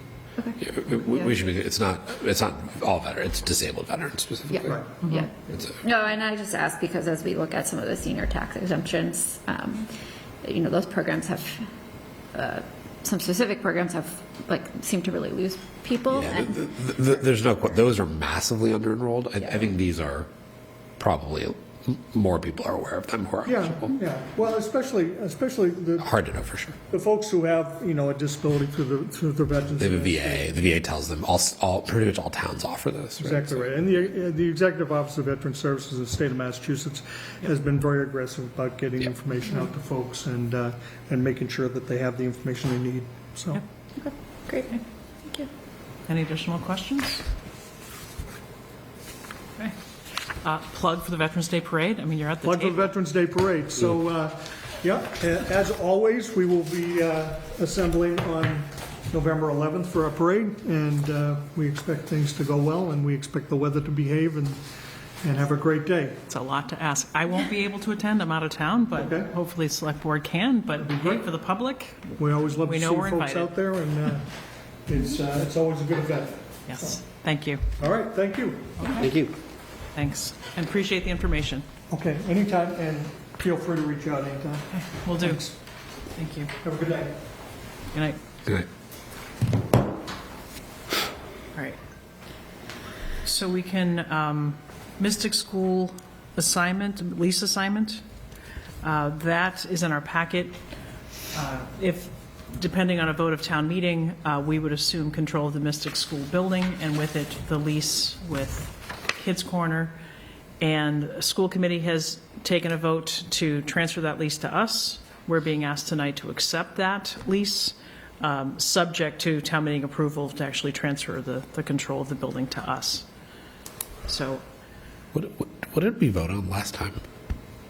We used to we talk voted about to it. co-sponsor the article at town meeting. Okay. This we didn't have in our packet on the 8th. Okay, so- And I don't think we had the expectation that we had to actually take on the lease before we took on the building. That was my question.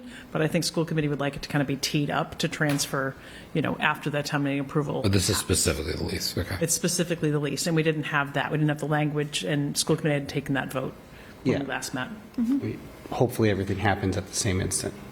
Yes. And has the tenant been made aware of this? Do we know? I don't think they care. They might not care, but they Check should. is to the town of Winchester. Yeah. My understanding is they have been made aware, and it expires in 2026. It has some one-year extensions, so we're taking on the lease as is, but whether we exercise an extension or tried to renegotiate, or chose to renegotiate, that would be in our, ball would be in our court to do so. Okay. But my understanding is they know that this is happening. I would move that we accept the assignment and assumption of the town of Winchester's lease with the Winchester Winchester After School Program. Second. School committee. A friendly amendment. Actually, Can I just read it? Oh, do you want to just actually say the real thing? Yes, because the Yeah. council has to say contingent on the approval. You of the transfer don't have by- to use my made-up motions. Withdrawn. Move that the select board approve the Mystic School assignment and assumption agreement between the town of Winchester, the school committee, and Winchester After School Program, Inc., and contingent on approval of the transfer of the property to the town by town meeting. Second. Okay, any additional discussion or debate? All right, all those in favor? Aye. Aye. Okay.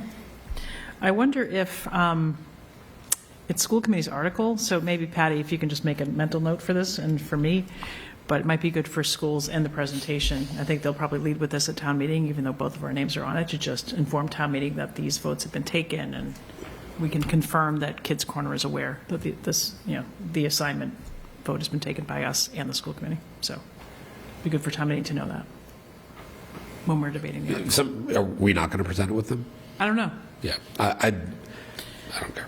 But if somebody, Whoever if we presents don't, we with it. want to present. One of us can, but yeah, I one of think us, they but- might lead. It's their building, so we should just make sure we restate that for town meeting's benefit. Okay.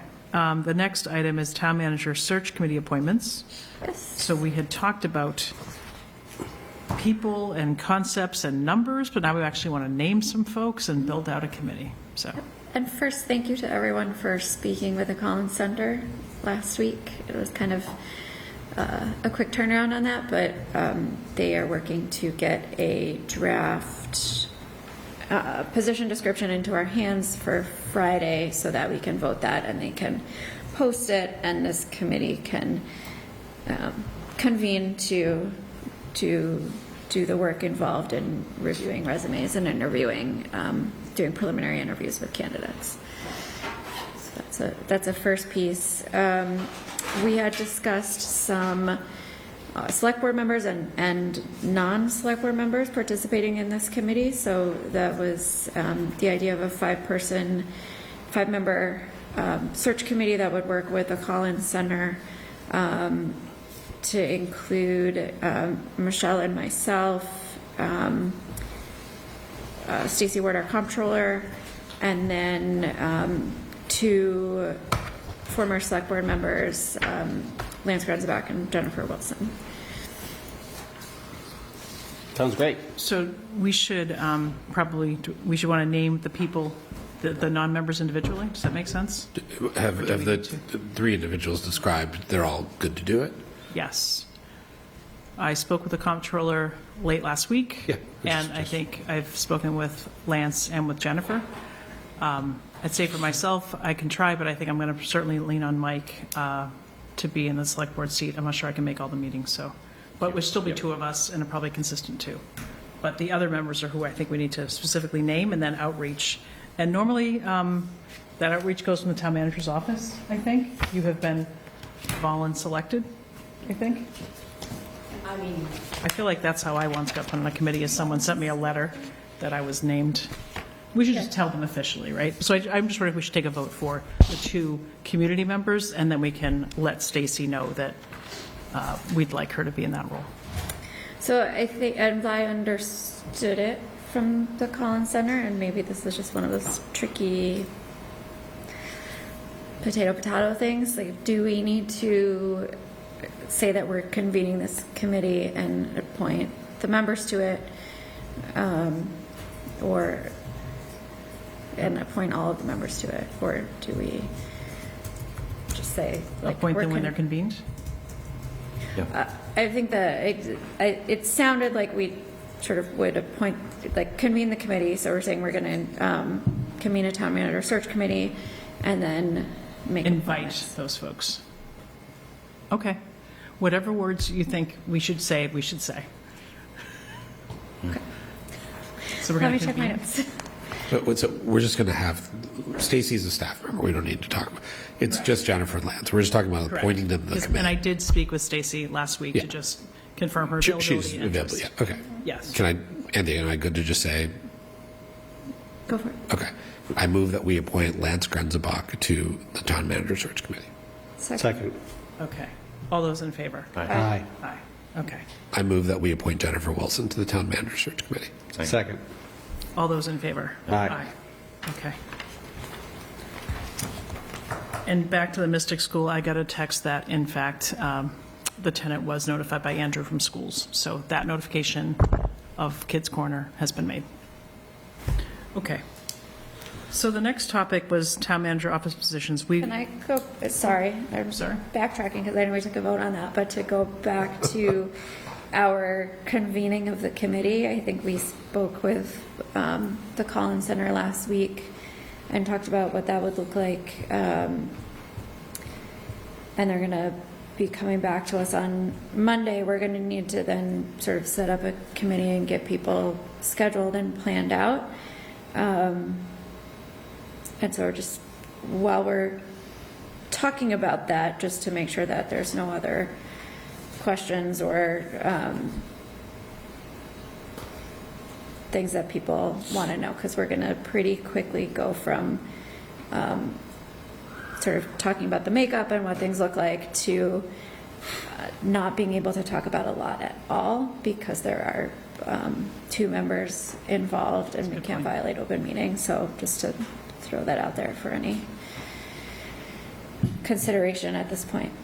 So I think one thing, that's a really good point, because the confidentiality piece that they were stressing very much, and the fact that it's a subquorum on select board. So one question I would just ask the town, the select board to consider, Steve has any people up his sleeve, is Collins they interviewed all of us, they're doing the profile. Then when it's published and posted, if there's some quiet outreach any of us have for specific individuals, we should channel it through, maybe through the town manager's office, through select board members. But I think Collins would do that outreach without people being publicly named. So I just want to make sure that we know early on if Bill gets a name and Paris gets a name, and how does that name become known? How do you bubble that up? And maybe it needs to go through the town manager's office. So if Collins could give us that protocol, it can go through Anthony as well, but is there an appropriate kind of point person that doesn't violate confidentiality? Because the outreach could be made to, Sally so-and-so, and Sally says, no, thank you, and Bill doesn't know what happened. And it's not our business to know. So I think that would be helpful, because there might be some informal inquiry and then some published, posted, and then applicants, and the screening committee does the work. But if there's any target outreach, let's understand the right way to make that known, because I don't know it, but. Agreed with everything Michelle said. I think it's also important, the committee with individual applicants is going to need to keep that from, for example, me, right? Somebody who's not going to be involved in these interviews, because there's no way to have that conversation apart from at this table in a noticed public meeting. Broadly, though, there can be updates on process, right? Because we can just talk about it here. As long as it's something you're comfortable saying in public. Yeah, so we could talk about So where the we pro- are in the process, or we have Exactly. 25 applicants and interviews are scheduled on this Right. date and things like that, but It's the specific details of names that are gonna- is really the part you have to keep confidential. I was going to lean on Steve to maybe, you've done through this as, HR and acting HR. Any words of wisdom for us in terms of just managing select board expectations as well as public expectations at this earliest? Collins will do that for you. They will drive the process. You've got an advertising period that'll be probably the first step, and the initial screening probably over the next 30 days, I would think. So you're and they'll develop a tighter timetable. I think they move pretty well on pulling together the statement and overview of the community. And they said you probably have that this week, I think. We got Yeah. some query on a couple they asked pieces a they were couple, looking for, very straightforward. which is really good. And they will begin to pull that together, and they will give you an update as to the expected timeline. Interviews, for example, or screening would continue between these dates. First round screening second round to be now select some candidates, the actual interviews, the development of finalists, at which point, if it's finalists, that becomes the public record and public piece. But until then, but they'll give you an overview. Their point of contact was terrific when we spoke by Zoom. And she, as she said, likes to control the process, so which is a good thing. So. Okay. I'm going to assume Bill didn't have any questions. We can always come back, I think. And we're meeting again next week as well, right? So Select Board is meeting on Monday, yeah? Yeah, so if there are things that we need to update or make changes to or something, we can. So the idea was we would get that description by the end of the week so that we could vote it on Monday so they can post it and move forward, because we hitting the end of the year timeline is tricky, so hoping to sort of have it all planned out that we're able to do interviews and make a decision in the beginning of December. So Patty, we'll have a placeholder for that next week, whether, whether it's schedule, advertisement, whatever that deliverable is that we need to officially vote, we'll just have a placeholder for that. So just for next Monday's town manager, application, profile, something like that. We'll come up with the right words. Okay. But it should be something that we hope to get and vote on. Okay. Last words? Good. We didn't have any questions on the town manager search. You left, you came back. We're like, oh. No, I have nothing to add. Okay. Thank you. Thanks for bringing us back, because I was ready to move right on. So, okay, so the next topic was where we were going to vote Mark Tuga's extension. We've done so.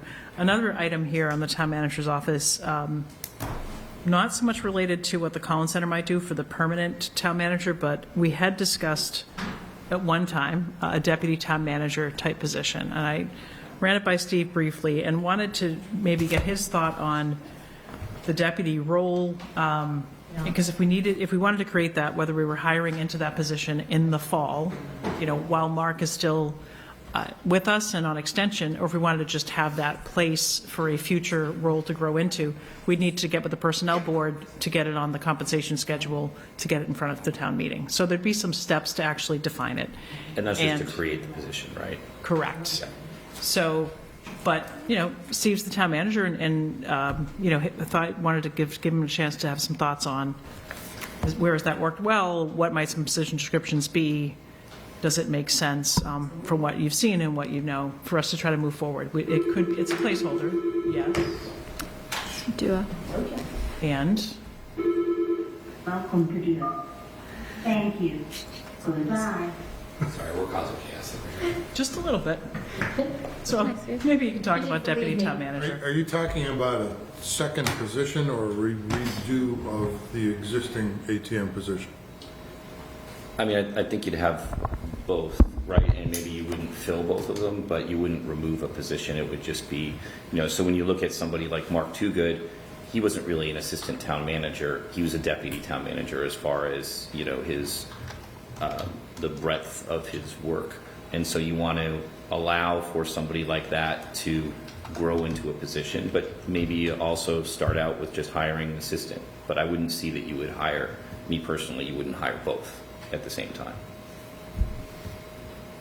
I don't think there's a need for two, Right. But the role, to me, it feels like a title issue, which, you could call it whatever you want.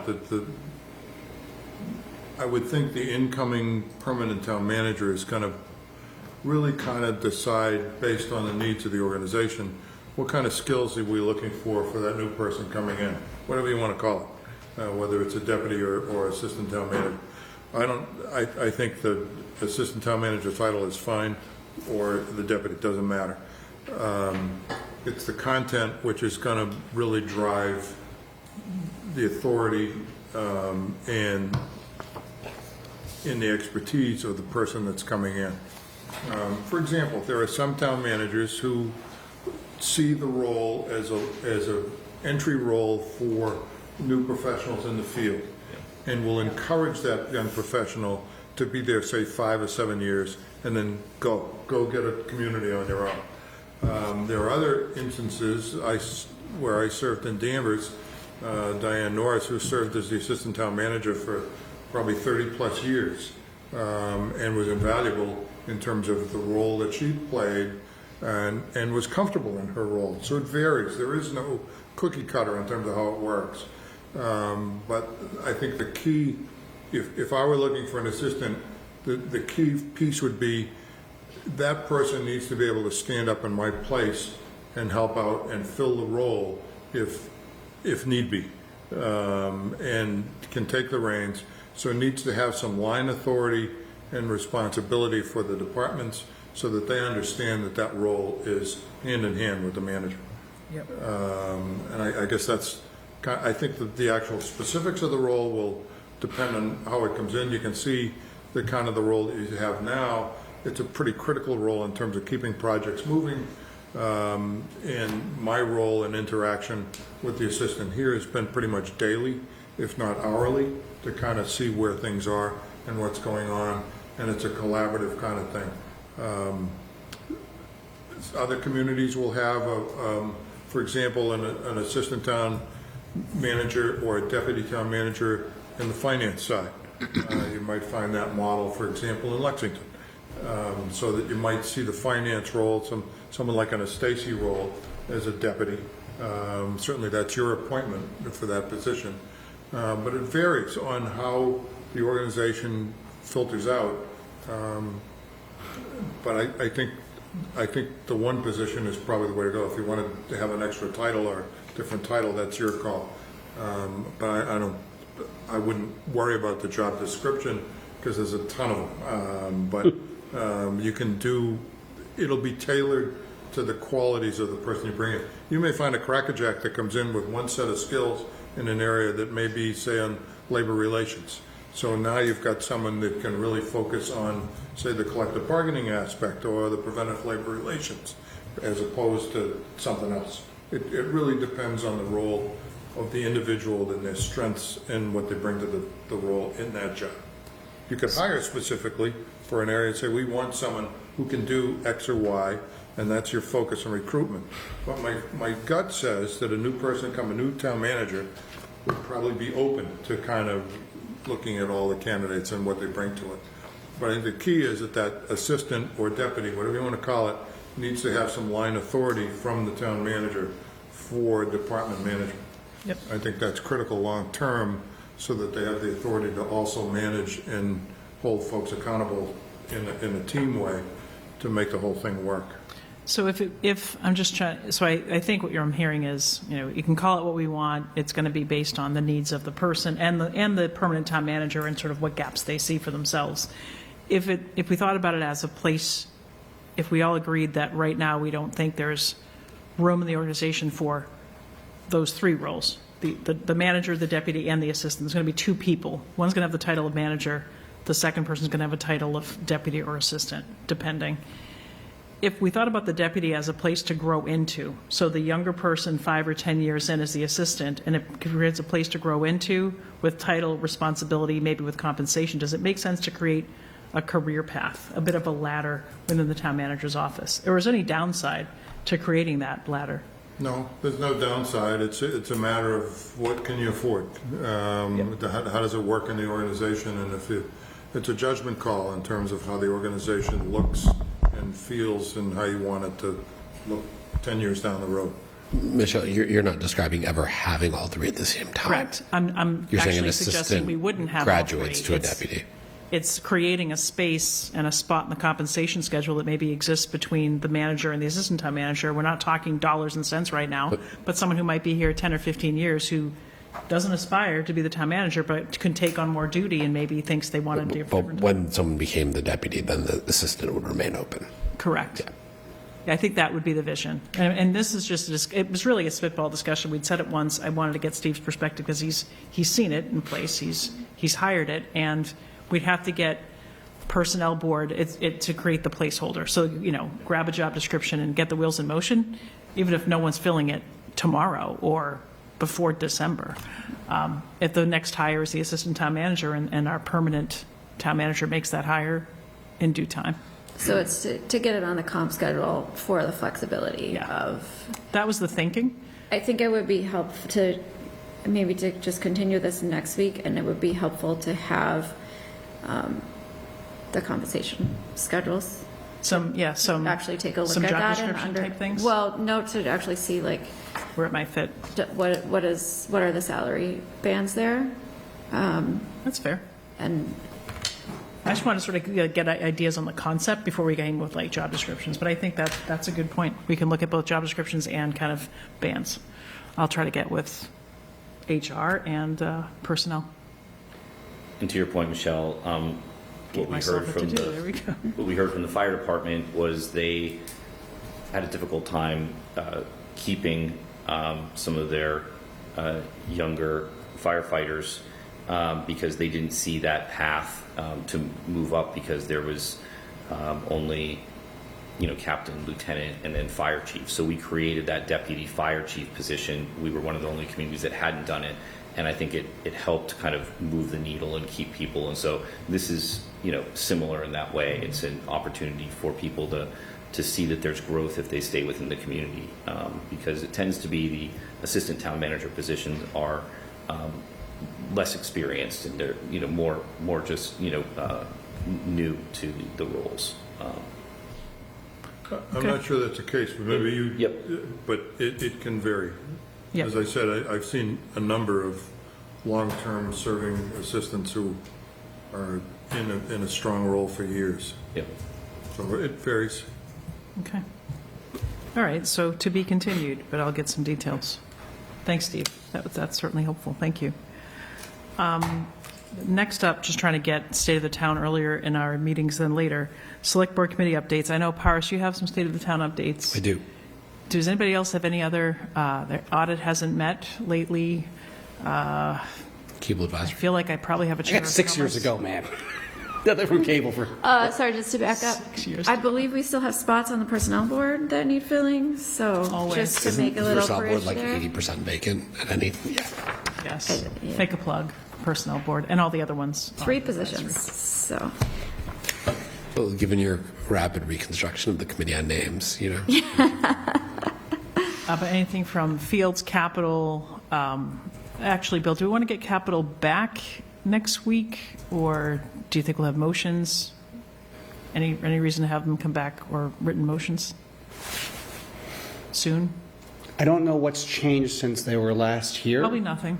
Well, No. the only thing that's changed is the memo they sent us on the paving. Yeah. But we don't have that motion yet, so we can't, but We have they the can come in. article. Yeah, we've been back, yeah. Okay. Maybe see if Roger wants to write us a memo or share the language or come in next week, but we'll make some place for that. But you're right, I don't think they've added any new projects, but they have. No projects. No, I don't know the details of this. I know they are trying to figure out what this GIS project is that has to do with the schools and the planning board. Why does capital? I mean, it shouldn't be that hard for them to figure it out, given who's the vice chair of the capital planning committee. But what's the reason CPC needs to be involved in that? They don't know if they do or don't. They just had been told about it, but they didn't understand what it was, and that was the end of it. Okay, so all the more reason next week if there's an update, because I don't think we've seen that article either. Yeah, they hadn't seen it either. Okay, so maybe if an update, maybe Roger, or have Roger call me. That'd be easier. I don't think CPC needs to be involved in that. I'm just having spoken to the school committee about it, or a couple of the members of the school committee. I think it's small for it's like $60,000 or something. Less than that. Yeah, and it's a planning school committee thing around. Okay. and we're going to see the full warrant for next Later week in the- anyway, yeah, right? next week we'll have it. That's right. Okay. Any other updates on Mike Affordable Housing Trust or? Just getting ready for town meeting. I know the trust had received support from the WCCP for the 164th Street project, and so that will be proposed town meeting. So that's great. Would be something to move forward that project, but also hopefully move off the select board table as well, and actually get some money to renovate the property and get somebody housed there. Okay. Yes, we'll see those motions as well next Yep. week from the WCCP. Okay. So They did, speaking of capital and CCP, so everyone knows, they put 50,000, I think, towards Lincoln. Lincoln Chiller? I would imagine it would be the chiller, not Yeah, flat. not the flat work. Okay. Yes, that was the chiller. Oh, good. I'll look forward to seeing all of it. Okay. So maybe turn over state of the town. Paris. Yes, so one is administrative, but it's an important one, and then one is workstream 6. I think we can close out tonight, hopefully. So what you have at your table, it's this horizontal page that's in... It's an eye chart is what it is. It's in very small font. I apologize for... it said 12 points. It appears to be like 4 points. So what I wanted to articulate here, we have a lot that's been in flight for 4 months. A huge amount of planning work has been done. A huge amount of analytics has been done. And we've actually started to boil down to really good recommendations at the State of the Town table, some of which has started to come here, including Workstream 6 tonight that will hopefully close out. So what I wanted to show the group is a calendar that gets us, really through the end of our planning. And then beyond that, it's a little bit more conceptual. So let me just take everyone through it. So Workstream 1, which is schools and muni operating needs. We've done the historicals with the schools. We're having a conversation with them around level services as we speak. I'll have an executive session topic on that this evening. And then they have additions, which is under October 10th, but really we can get the level services done that day. Additions they've already told us. And then on the municipal side, we've already gotten fire, police, and DPW. Sorry, we've gotten fire and police done. DPW is half done. If we can close that out with general government, and Steve, it'd be good to connect with you on this offline this week. We can hopefully wrap those in the next few weeks. Workstream 2 is capital, which, and Bill, if you want to add anything, or Michelle, we had a long discussion about this at this point about a month ago at the State of the Town table for the full, hour plus. They had, I think, 8 different ways to look at it. And we have the options. We should talk about it at this table so everyone's aware of it, but that's analysis is largely done. The only final step there would be the inclusion of that in the override, which is a later conversation. Workstream 3, which there's a few pieces of. One is transfer station. We had a long discussion about it for 2 weeks in a row, for about half the meeting. I think we've told the people leading that effort to come to us at a select board meeting soon. We can talk about whether it's the 6th or I guess the next one's the 20th. Yes. Yeah. So the dates on here are wrong. The 15th and 27th should be 6th and 20th. So that one will probably be the 20th. And to bring us concepts around pay-as-you-throw and commercial pricing and volume that they've talked about at the State of the Town table. Pause there for one quick second. And Patty, can you just, for our next meeting, can you just follow up with the town clerk on when we need to have transfer station permit fees set? And we'll make sure we get it calendared. So I know we want to discuss it probably in October, but if there's a date, a hard and fast date by which we have to set the transfer station permit schedules for commercial, for residential, I want to make sure we're not getting ourselves too caught up against the deadline. Very I assume it's October, if, sometime in November, because there's printing and things that need to happen. So Solar, which we'll talk about when we get to fall town meeting articles. Michelle and I had a conversation with them today. I know Steve has been very involved in this as well. We have an update on that. And then the other ones are more sort of fees, which, Michelle, you sent me an email. I think we've done a lot of work on that, or at least a good amount. Preliminary discussion, hopefully, at the town table soon. Yep. And then sort of a final discussion, and then discuss modifications later in October. yes. Residential exemption, that analysis has been done for, at this point, months. That was, a piece I had worked on with Mariano and Pat Mattson from FinCom. That deck is ready to be discussed really at any time. I think we could talk about that at the next select board meeting, just so people understand the concept, to refresh everybody as to what that is and kind of get everyone caught up there. I think the thing with the residential exemption is that's really implemented along with picking an override figure. And we also probably want the assessor to come in and be part of that, because there's some administrative pieces that we want to talk about. So that's kind of landing, and then Workstream 6, we can hopefully close that tonight, pending the next part of this conversation. So that's really landing a lot of the planning work.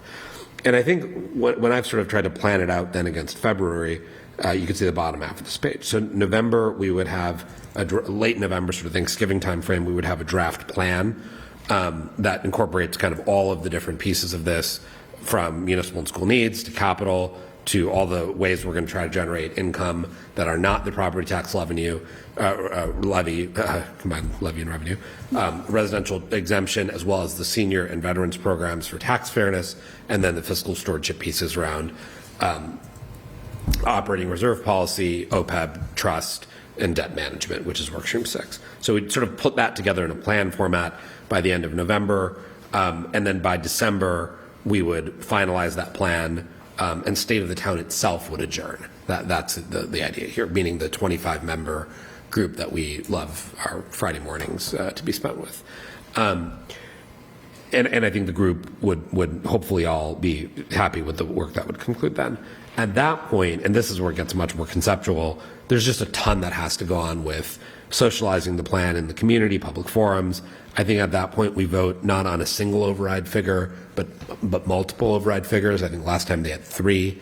We can decide whether we want 3 or a different number. Probably early February we would vote on an initial number, initial single number after getting feedback from the town and having public forums. In early February, we would pick a single number, call a special town meeting. We probably have to call it sooner, but it would actually occur in early February. And then mid-February, I think, is the deadline by which we have to pick a single number definitively, and then that's sort of it by late February. Yeah. And then it's we're done, and then elections in March. Right, so similar to transfer station permits, getting a question on the ballot, there's a time certain. Mary Ellen can tell us what that date is in late February for a March election. Right, and also like calling a special town meeting. Yes. Assuming we want to. They did last time. They didn't have to because they didn't take any record votes, but I think everyone thought it was a good idea. And then the other thing on scheduling, if we want to have the assessor in to talk about residential exemptions, do we want that like later November? We can take it up on our next select board meeting, but I feel like that's an early November, late November conversation. I'm just curious how much lead time we think. Let me talk to him. He definitely had a concern about the amount of time it would take just to implement. Yep. Meaning if you vote on it in December, for example, he might need. It's not like 2 months. He needs longer to implement. Like it could be July 1. Correct. It could be that quarterly tax bills for the next fiscal year after a March vote, after a spring town meeting. So I just want to understand that so that we're giving him the time. Right. And then why don't we exchange an email with him on that, and then we could talk about it. Because if he has like, this is going to be a long time to implement, we should talk to him sooner versus if he says, yeah, I can do it by July 1st. So yeah, so I think July might be the most realistic timeframe, but I just want to make sure we understand that and we can set expectations correctly for residents. July is the correct timeframe. Yeah. Yeah. Okay. Excuse me, Yes. Michelle, just as a reference, it's in mid-November that you vote Transfer on station and fees. So do they take effect January? Yes, they take effect January, so mid-November. Okay, so we'll make sure we get that calendar probably end of October. And again, if some of that is sort of rates, that can occur. I think we talked about this at the table on Friday. Like that can occur.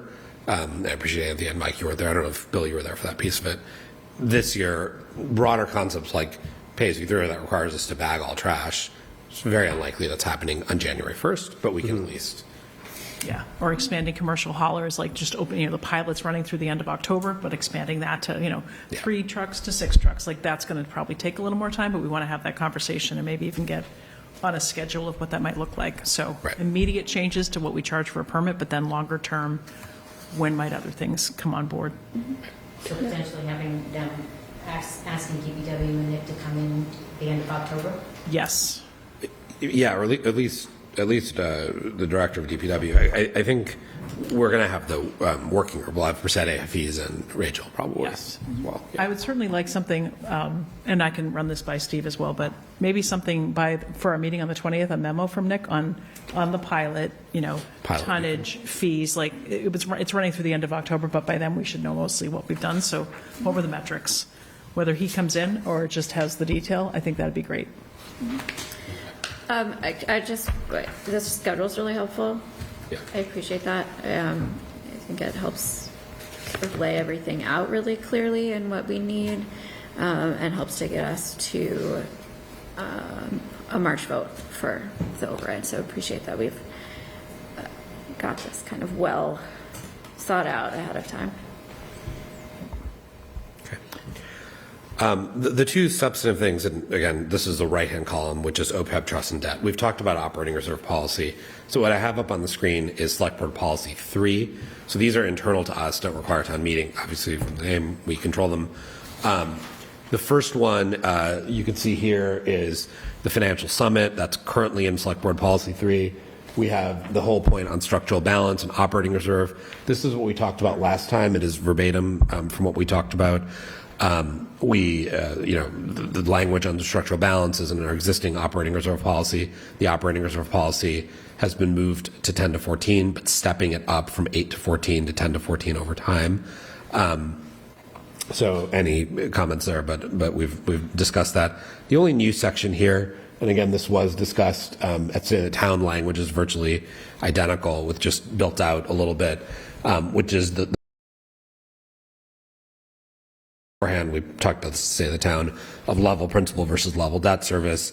There's pros and cons of both. Level principal creates long-term savings, but also eats up a little more taxpayer capacity sooner. Level debt mitigates the near-term impact, but also costs a little bit more in the long term. So a soft presumption for exclusions to be level principal, a soft presumption for other types of debt, which are basically debt against stabilization funds, the operating budget or enterprise funds, to be level debt. The reason there is when you're bonding out against a budget we have, like a fund that we have, you're generally doing it because we don't have the cash. So eating up too much of the cash doesn't sort of defeats the purpose.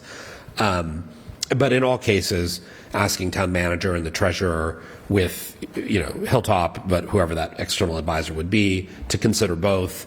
And if it's a larger issuance, meaning in excess of $5 million, also to have that discussion with the select board before making a final decision.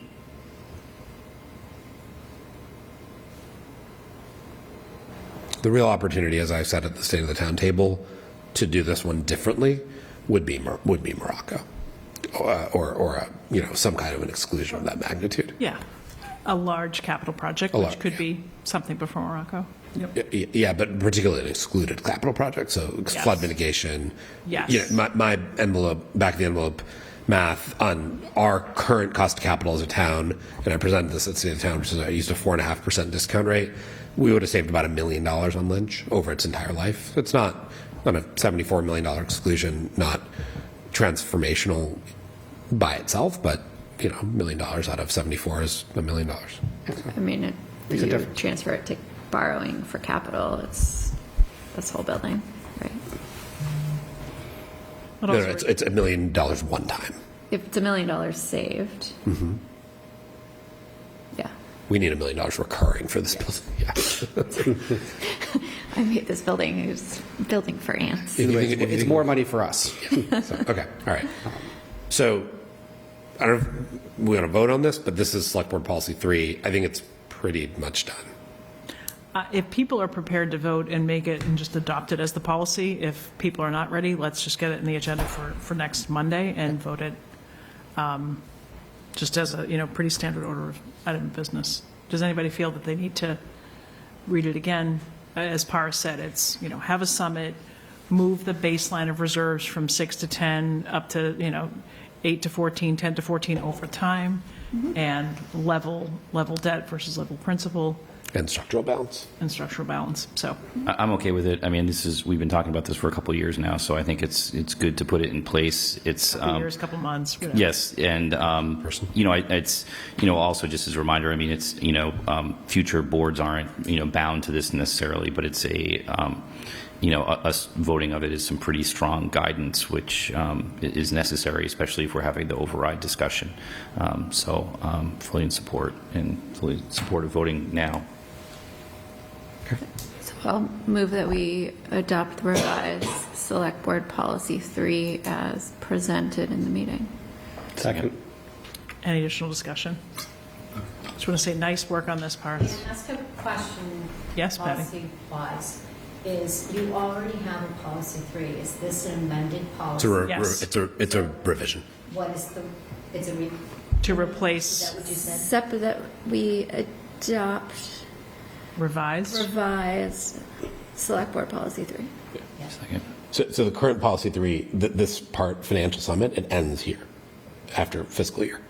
So everything beyond that is the new stuff. Yep. As presented, yeah, that's what, And I'll get you there's one word I was looking Yeah. for. Okay. So with that, we have a second. Any additional debate? Thank you again, Paris, for all this. I have one more too. Yeah. Okay, all those in favor? Aye. Aye. We'll put September 29th on the date of that policy. Okay. And this one's, I think, even quicker. This is a very, a topic that, frankly, we care about, and it's our job to care about, and FinCom cares about, but it's not one that gets a lot of attention really beyond that. So Stacy comes here all the time, as all of you know, and talks to us about our pension liability, talks to us about our OPEB liability.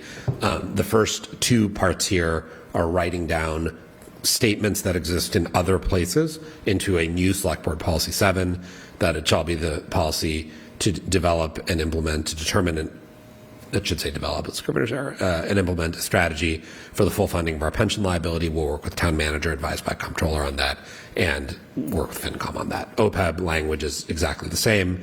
There's no dates on these. It's just saying this is our objective, that we're trying to fund these liabilities. And I think this, you can imagine, guides things like the fact that we are going to try to pay off the liability in FY27, which this body, told Stacy we were in favor of, or for OPEB that we're going to transfer the PARAC sort of windfall, quote unquote, into OPEB. Maybe not all of it, but we're going to develop a strategy to fund. So that should just be reflecting our current policy. And then the bottom here, which is also quite short, is this whole point about our pension trust fund is $150 million roughly is managed by the state, which our retirement board has outsourced. Our OPEB trust fund, which is about $8 to $9 million, is managed in-house. The state will also manage that if we want to, or we could hire a third-party manager in the irrevocable trust. That was signed by town manager Richard Howard. All of that authority is given to the treasurer with the consent of town meeting if she, in both cases it's been a she, chooses to hire a third-party manager. I've talked to Anne, I've talked to Stacy, I spoke about this with Beth, and I've talked to the commissioners of the trust funds about this who currently manage the $8 to $9 million fund. They are fully supportive of this. They understand as this thing starts to grow to be $50, $100 million, we have to have a third-party sort of manager who's a full-time staff looking at it. So the idea here is we ask the commissioners to sort of be the body that helps research, select a manager, advise the treasurer on that, and also do the quarterly reporting with them. If the treasurer ever needs to make a change, the commissioners would advise him or her in doing so. And so I think the commissioners like this approach. They're sort of her manager selection unit. And then I think separately, we're also talking about if we do a big top-up of general stabilization, asking the commissioners to take on some of that. So this frees up a little bit of their plate. So does this, the change of responsibility from the treasurer to the commissioners, does it need town meeting approval? It's not the treasurer retains all responsibility for it because there's no way to amend the trust. It's just including them because what the treasurer has said is it's a lot of pressure on me to be the one person picking a manager, let's go with Mass Prim or let's go with Fidelity or State Street. And so the one area in our town government, we have 3 professional investors working sort of for us as volunteers is the commissioners of the trust funds. Mm-hmm. And so I think she felt much more comfortable, and I think this is a good practice, that they would research and look at 3 or 4 options. They would recommend one to her. She's going to have to be the person who makes the decision, and then town meeting has to approve any selection she makes. Okay. Yes, that is actually written into the trust. So what we're being asked to do tonight is endorse this idea, bless this idea, and then if Anne goes outside and hires, it would come to Springtown meeting. Correct. And this would sort of give the treasurer and the commissioners, who are all appointed by us, the direction to sort of go do this. Yep. Okay. But again, there's $8.5, $9 million in there. There's going to be $100 million in there eventually, plus. And so, while the commissioners have done a great job, I think we have to, like the retirement board, we have somewhat professionalize our investment and our management. Yeah. Right. Mm-hmm. because they're not doing this as, I mean, they're all professional investors in their day jobs, but they're not doing this in their day jobs. They're doing this as volunteers. Okay. So what would this motion be? Move to adopt a different policy or direct? This is just, to create a, policy 7, which is focused on helping us address our long-term liabilities. Okay. Can I just check with you? You said determine is a Scrivener's error and should be developed, or are you correct, or should it be I think we should say develop. develop? Okay. So move that we adopt Select Board Policy 7 as presented with the Scrivener's error that is being fixed right now, resolved. Second. Real-time editing. You can Okay. remove that part from the motion. Any additional discussion?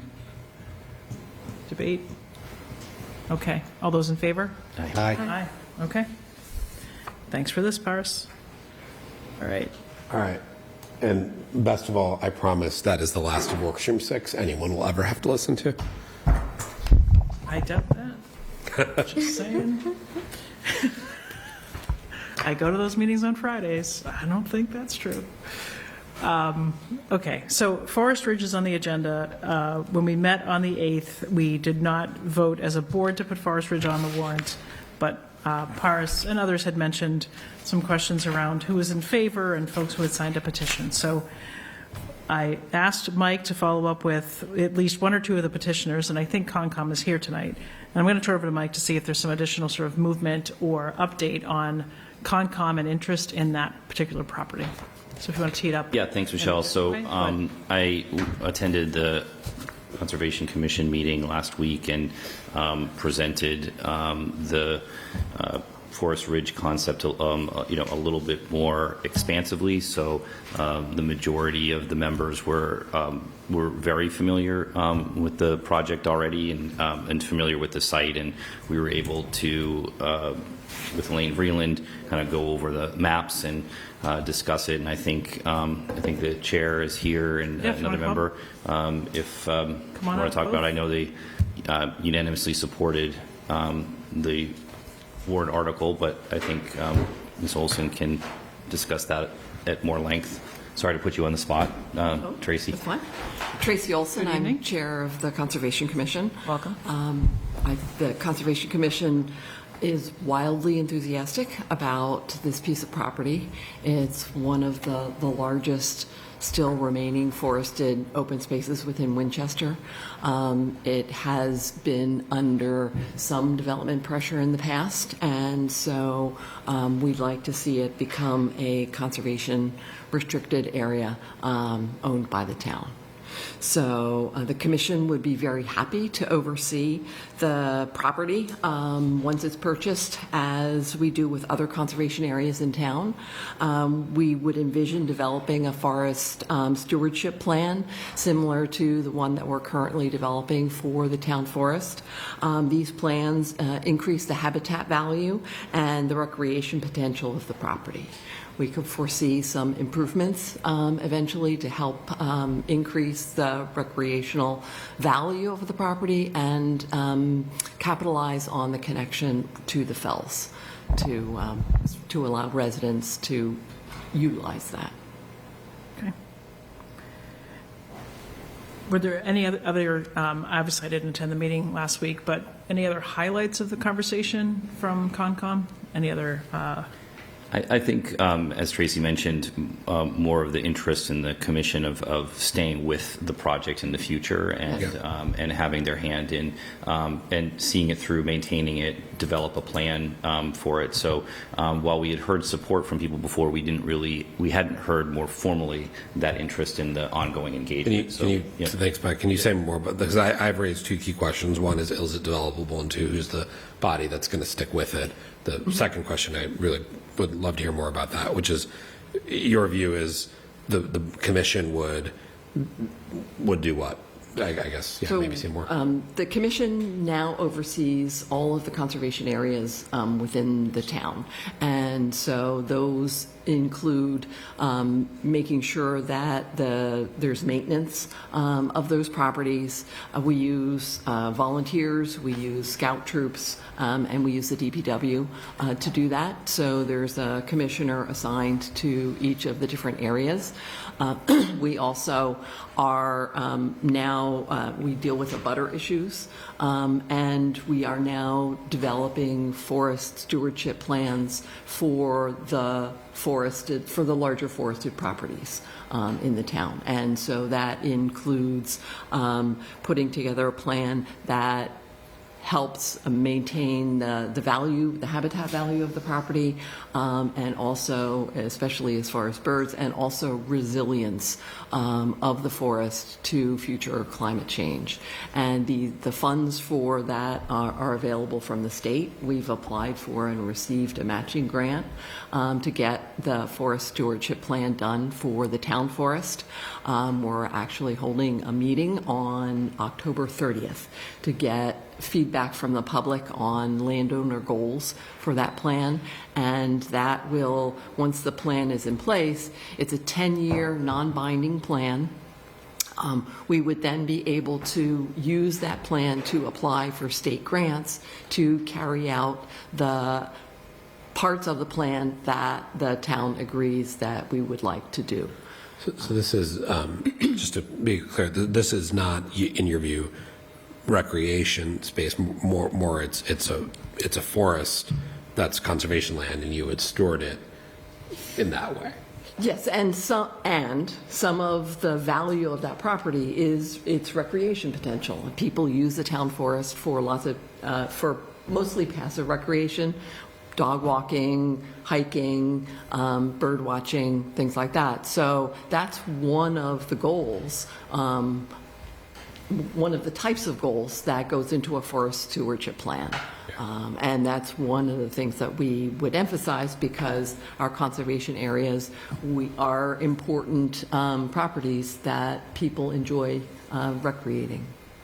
And so to take the town forest, do you have a subset of the commissioners who are, for example, there's a commissioner here in the audience, I won't name him, but there's a pond I know he spends a lot of time working on, and I've joined him for some of that work. Is there a subset of the commissioners who would kind of make this their project, that have said, this is the project we're going to wake up every day and think about? Which, the town forest? Or Yes, I asked the question confusingly. Ridge. Who have done it sort of for the town forest to date, and whether it's them or other people would do it for Forest Ridge? So I am the assigned commissioner for the town forest. Okay.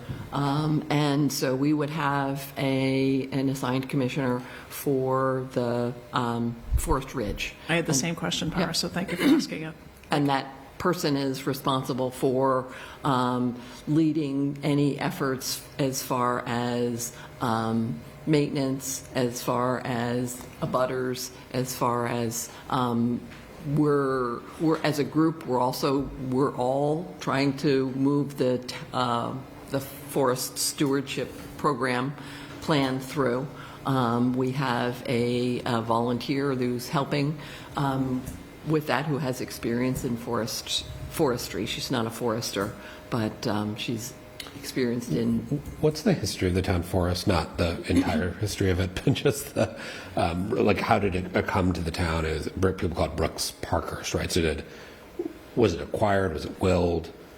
It was donated. I can help with that. Yeah, since it's my your neighbor. neighbor. I think that's the right comp for it, by the way, from what it sounds like. Jill donated it. I wish my name was Parkhurst and I had that kind of land. It was donated in the 1930s as parkland, and got a restriction through the state. So it was maintained as the town forest from that point forward. It abuts the Brooks Estate in Medford. And a town meeting vote in 2017, 2018, does that sound about right? Anybody? That town meeting, Conservation Commission put a warrant article on. It was the DPW purview, it was just town-owned land. And Conservation Commission put a town meeting article on to take control of the town forest, and it passed. So now they are become the commissioners. I live across the street. It's definitely all the things that Tracy said, birds, paths, walking, dog walking. There's been several Eagle Scout projects on boardwalks, bridges, streams.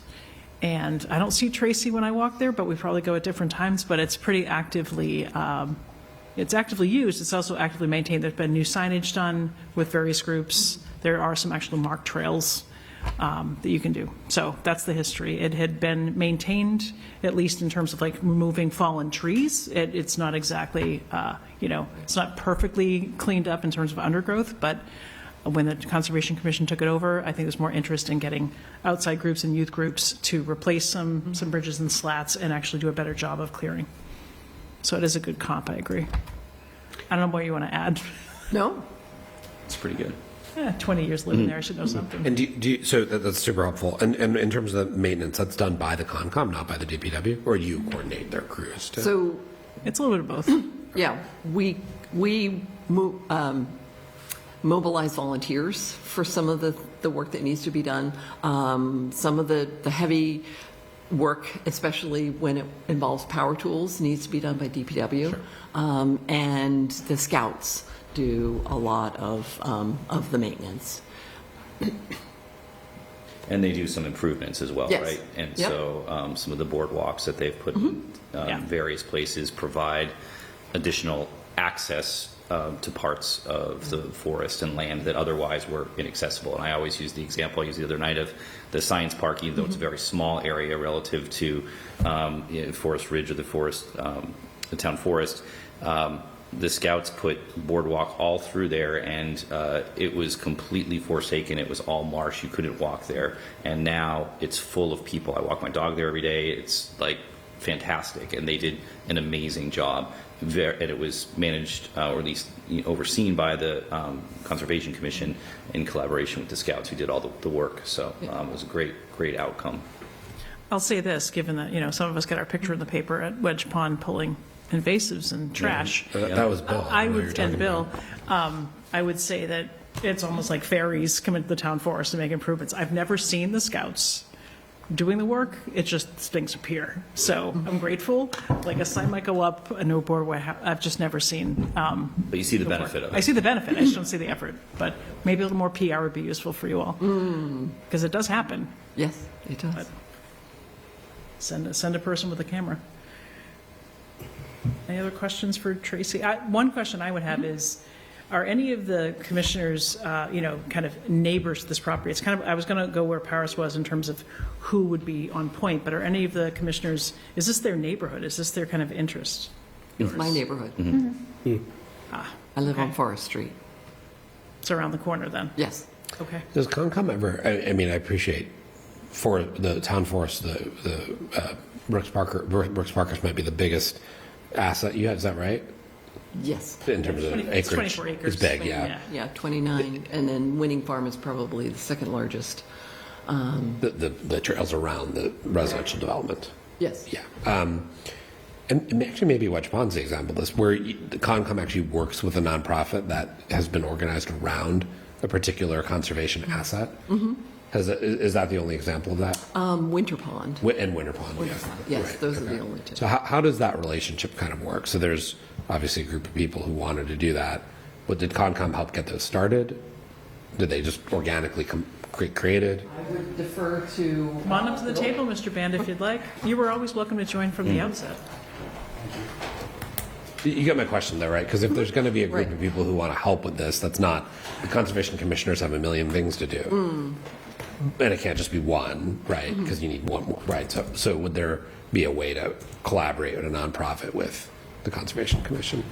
Yeah, so to speak, the two models are really the Friends of Winter Pond and the Friends of Wedge Pond as far as these kind of volunteer groups that have become formalized. And so the history on Winter Pond, Ann Storer, who is a conservation commissioner, she worked for 20 years with her neighbors to kind of get stewardship of Winter Pond and then formalize it by forming a whatever it is, a 401c nonprofit organization, which they use as a vehicle to raise private money for maintaining Winter Pond and some of the improvements that are going on there.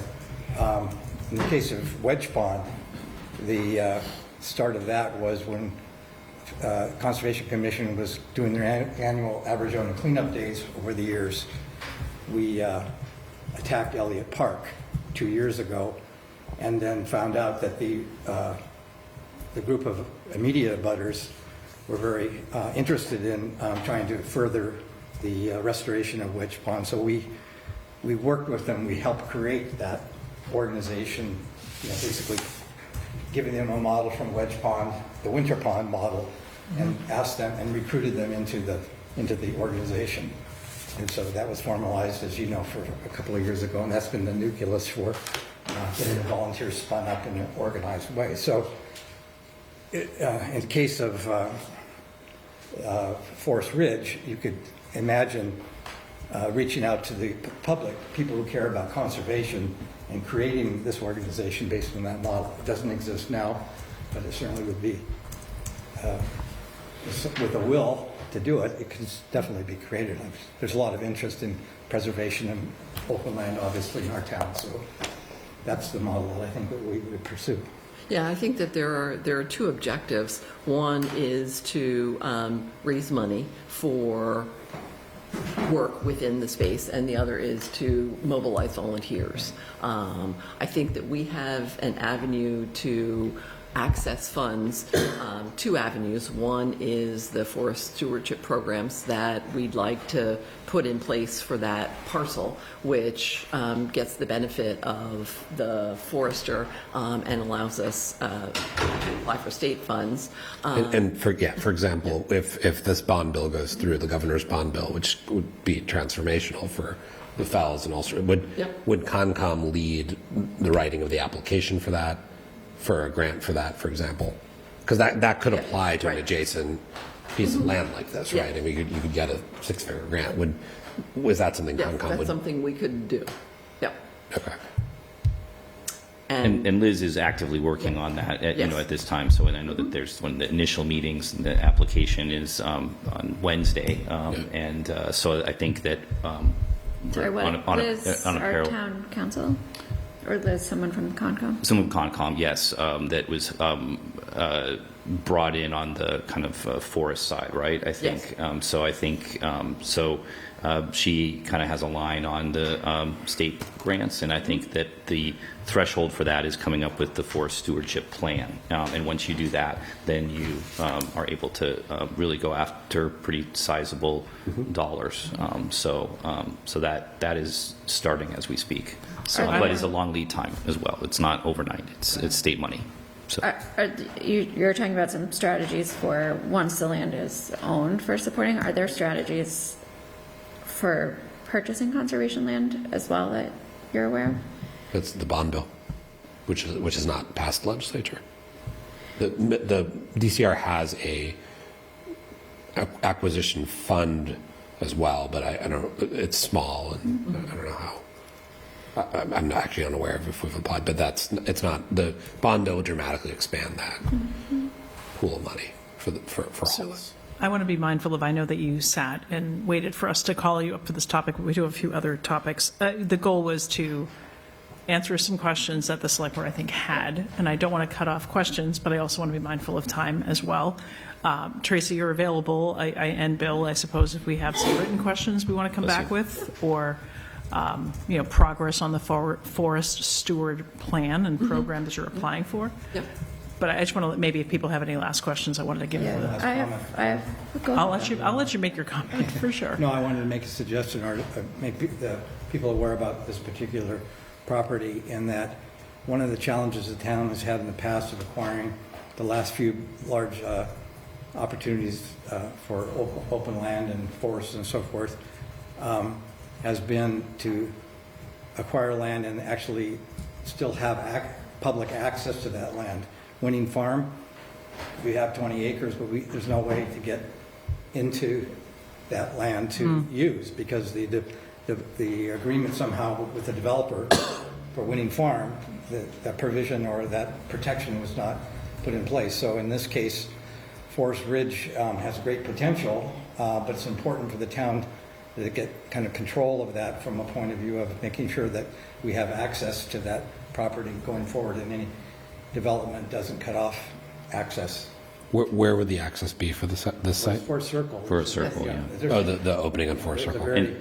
very narrow access point to this, and the way in which this land needs to be acquired. I just want to make sure that everybody's aware that it's got to include a provision that access is preserved and that people can get in there and take advantage of it. And how big is and Mike, this may be more a question for you, the opening on Forest Circle? Well, we'll take this offline, but just with the housing going in there and stuff. So in the scope of the acquisition, I guess this question for Mike, I guess you're assuming that whatever goes forward as far as acquiring the land from the owners, that access would be preserved to the town. That would.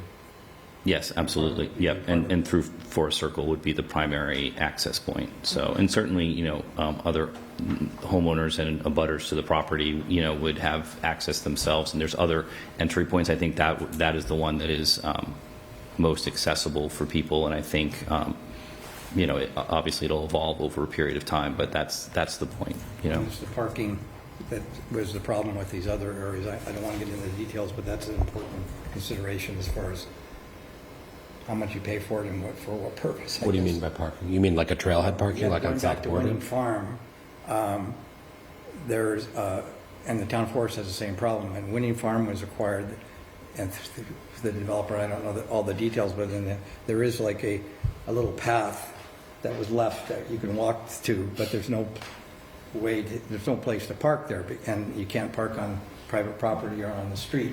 So effectively, there's the access. I think the difference here on my street all the is Sorry, right. Just park on Michelle's driveway. I think the difference here is that the goal is to connect to the fells, and so that area will wrap around and it'll essentially extend the fells as well. So if you can get in from another location, you can also enter and exit there. So is the idea, Mike, just to be clear, the idea is that it would interconnect with North Border Trail, so you would park then somewhere else and walk into it, or you'd actually have a direct trailhead access into this parcel.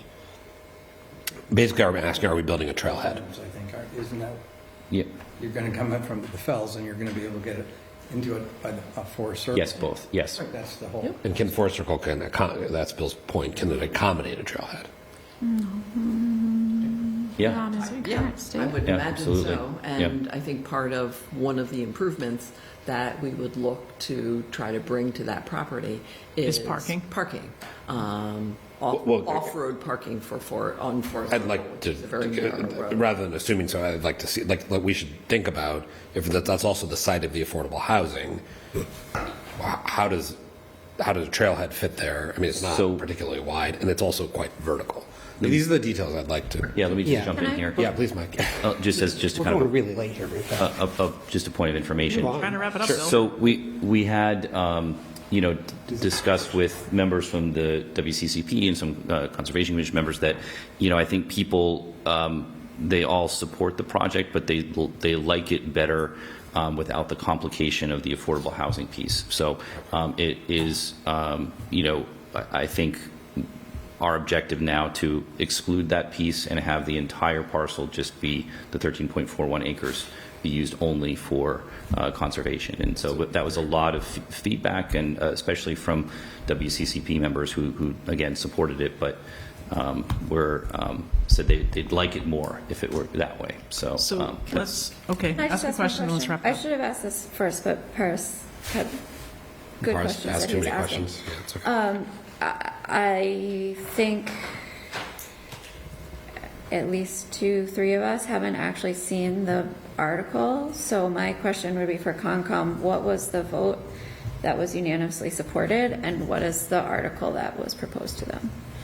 I think that meeting wasn't recorded, so I can't go back and look it I think it was, I don't know, I think Tracy, you made the motion, right? And it was just to support the, I forget exactly Yes, the I wording. don't think we got into the funding aspects of it, but the vote was to support the acquisition of the Forest Ridge property by the town and to support and to take over the management of that parcel as a conservation property within the town under our normal procedures. Okay. So do we have a copy of the article, or were we seeing that on You'll Monday? see it on Wednesday or whenever it's compiled. The article is very simple, It's though. the same article that was on the table on the Yeah, 8th. it's the same one. It just, I think maybe. 1.5 million. Yes. Yeah, so Yes, it's. exactly. Yeah, so it's, so the article itself is just one sentence. It's fairly, but it's very similar to what Tracy had indicated. Okay, thank you. There may be more questions, but not tonight. Thank you so much for coming in and staying around. Really appreciate it. If you want to come down and cut brush, I got lots of places for you. Sure do, sure do. All right, next topic is the legal bill for 164th Street, moving up from Forest Ridge. So this is, it's in the packet. There was one last bill from Murray and Quill related to the 164th Street estate. I had Stacy pull, the select board and select board town manager's office. We've used ARPA funds. We've used the town manager's budget to fund an appraisal.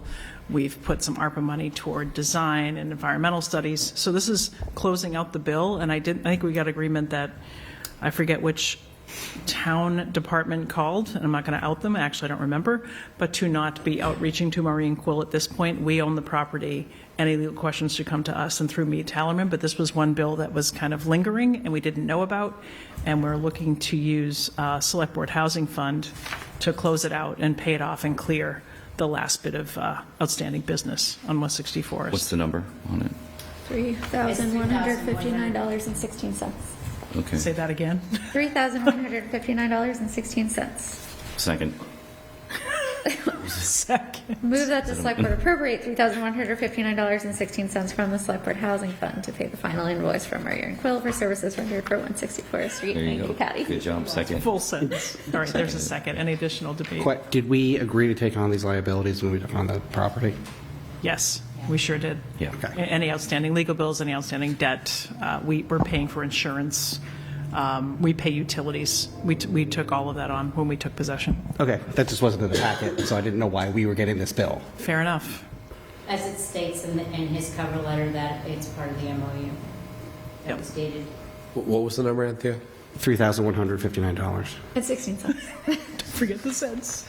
Yeah, it's not the amount that I care about. It's just making sure that we're actually paying for things that we're supposed to pay for. So, if everything you guys are saying is true, I wish it was in the packet, but otherwise I have no problems. Okay. So we have a motion, we have a second. Any additional debate?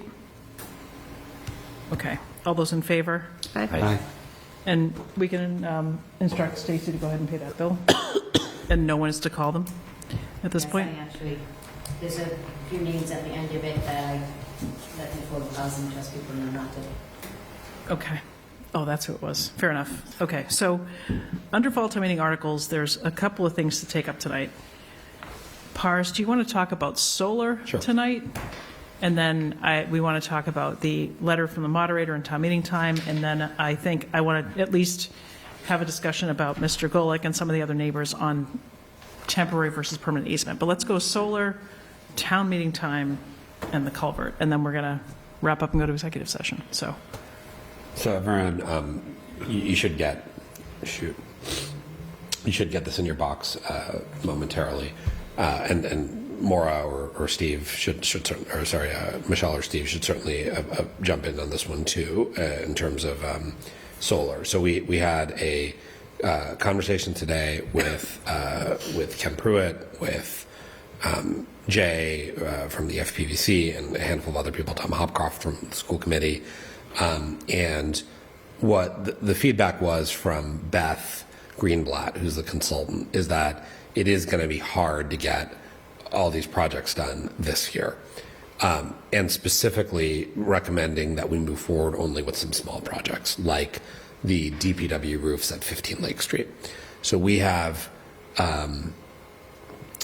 debated that for about an hour, and our conclusion was, while we could do a small project via PPA, it's not particularly helpful, and there's not a large project that we would acquire this year where we'd really avail ourselves of the 30% tax credit. And so the net result is that I think our view was, yes, the big beautiful bill credits will expire this year. It's probably likely that panel pricing will continue to come down somewhat. It's also true the state, and Jay had actually just come from or going to a meeting about this, the state is going to make up some of the difference of the 30% credit. And so while we really, we're trying to get this done this year, we don't really need to, and instead we're better off hiring a designer and an engineer to do the work and do that for all of the sites. So Winchester School, high school roof, as well as the canopy, McCall canopy, VO, North Parking Lot canopy, DPW, 15 Lake Street roofs, and then transfer station, potentially a canopy. So the article we've talked about doing instead is an article to appropriate money for engineering, and then we would take off I don't know if it was 6 articles or 8 articles. 6. 6, yeah, it was 8. It was and then 3 became with 6. 2 We motions. combined Correct. McCall and VO. So we would switch those out and put in this article that single article to allow us to hire an engineer to do all this work. Now, the question is, how much does the engineer cost? Is this a $50,000 expense or a $250,000 expense? The answer is we are going to find out in the next week, because we need to call a few of the engineering firms who have done the work for Lynch, and then I think we had a contact who had done a big design of 3 schools in Swampscott, and I think there's one other name as well that came up, one of the big design engineering firms that all of you will know. We're going to call them, just get a sense of roughly what's the pricing, so we'll have that for the warrant or for the motion book. But I think the view is we can do these projects as soon as next year, but rather than try to rush, given the feedback we're getting, we're better off doing it right next year. And while we will not avail ourselves of the credits, that shouldn't be catastrophic. And then Mike could raise this, and I mentioned this on the call, that we probably would then be able to go forward with ownership, potentially for all of them. And I think that would be much harder to do this year. And I know Mike had said that. I think, Michelle, you're in favor of ownership. I'm in favor of ownership. So I want to talk timing. So the warrant closed on the 19th for everyone other than the select board. So the charter states that the warrant closes roughly 45 days before town meeting, and that subjects submitted to the select board have that deadline.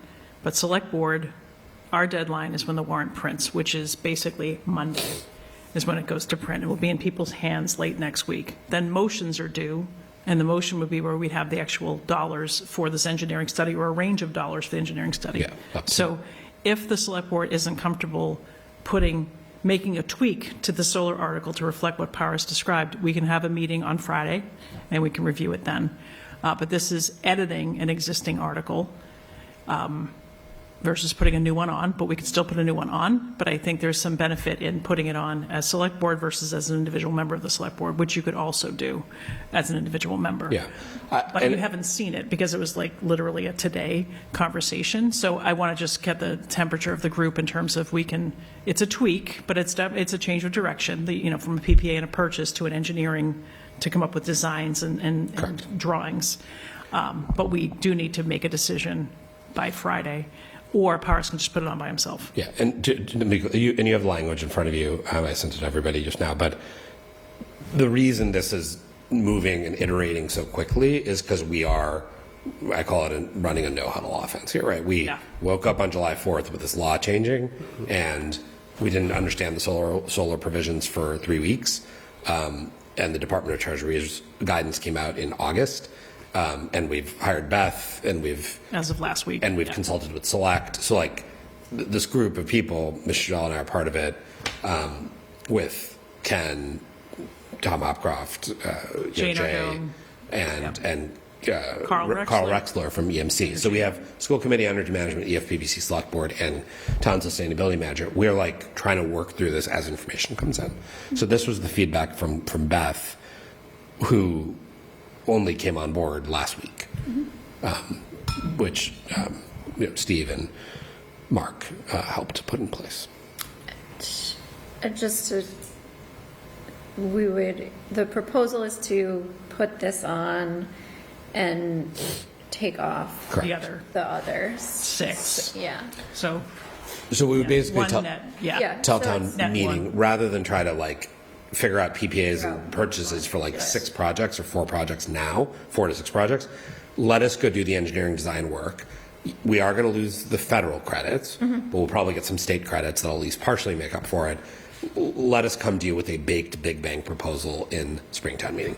Swampscott just did 3 schools, including their high school. Like that's like what other towns are doing. I mean, this essentially feels like rolling in, let us look at these 6 things and try to do something, into one, like a very intentional, we're just going to look at it. We're not asking you permission down to to go ahead the with something. drawings level, Yeah. so that you could actually purchase the panels for the scope and the scale of the thing that we're going to do, and which sites are most, shovel ready. Yes, it's more detailed than just engineering. It's right down to like, we want this thing installed in that place with this much, groundwork needed. When you go with like a PPA or an award to a design build, it's very conceptual what you're awarding. Yeah. This is much more like, here's a set of drawings that you can then go, you can almost like a general contractor can go. Yeah, no, I mean, when we did the solar for Lynch before, it was again, like, we were getting numbers. We had the article in and we're postponing when that showed up in town meeting so that we had the numbers right. kind of feel like that again. So understand that. So do people want, because are we having State of the Town on Friday?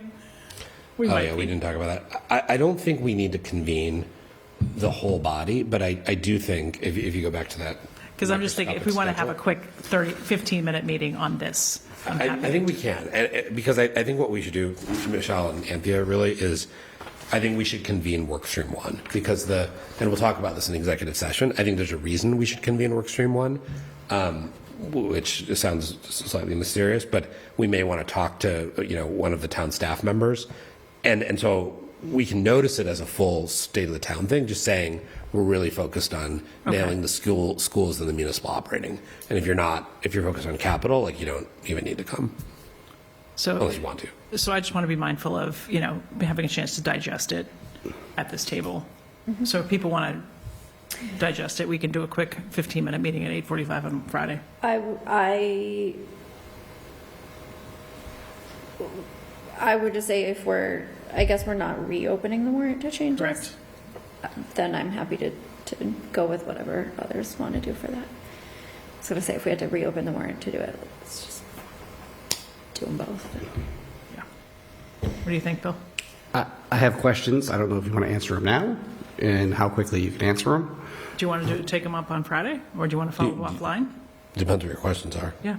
I could talk to you offline, or you could raise them now, whatever you prefer. I mean, in terms of getting this onto the fall town meeting warrant, I guess, given the extreme and abnormal circumstances of the big, beautiful bill and the scramble that's caused upon us, and the fact that this is not really reopening the warrant to put a new article on there, but an amendment to something that's already been proposed, that makes me comfortable with the process.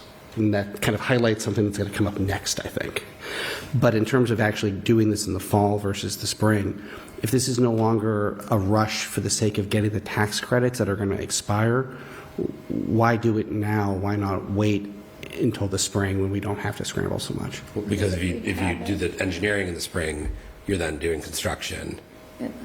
You're just delaying the whole thing, right? So this is just asking for the money to do the design work. Yeah, I understand. And so then we would implement the panels in. We could probably award projects in the springtime meeting. Yeah. Otherwise, we're just delaying it 6 months. And I think these projects if we're going to. delaying it, then we're probably hitting potentially construction issues if anything is going in the ground. So if we were to then have to vote to do it in November of next year, it might not happen until Spring of 27. of 27. I mean, I'm supportive of the idea. It's just a matter of, is this getting, or are we approaching things differently for any good reason here? And I mean, I think we're approaching it differently for exactly the right reason, right? We've been, I think the group is the right group, right? We have energy management, EFPBC, school committee, us, sustainability, and then now we have some consultants. I think that the group has a lot of experience with solar, right? And Michelle, you as well. And I think the view is we were trying very hard to see if we could take advantage of it this year. We always had in our minds, if we couldn't, it would be a springtime meeting approach. And what we're asking for is the ability to go do it. It was basically, can we do it in a hurry up way where we might actually have a bit of inefficiency, but we will get, like, for example, awarding a PPA, where we might otherwise go with an ownership approach, but the 30% credit would make that still worth it. I think the view is, given the state's policy, discussions, and the fact that it appears to be very hard to do a full purchased array this year, which would be where you'd get 30% of $1 million array, would make it worth it. But you're saying why we're not doing what we originally planned to do. Why does moving forward with engineering at fall town meeting, what is the necessity of doing it then versus waiting till spring? It's a measure that saves us money once these arrays are built and implemented. It also obviously reduces our carbon emissions. So it satisfies two municipal objectives. And we have a whole, group of people working on it. And I appreciate if this came out of thin air, you'd say we're 2 days from the warrant closing. But yeah, I would. but I would just suggest it didn't. Right? We've been talking about this for a while. I mean, this has been a topic between State of the Town and the Select Board on a weekly basis for 2 months, right? Yeah. And well, there's also potentially first mover advantage if the state puts dollars and makes dollars available as the Fed dollar expires, and we're in a position to grab it because we have a plan with designs and drawings versus getting drawings done and starting in June.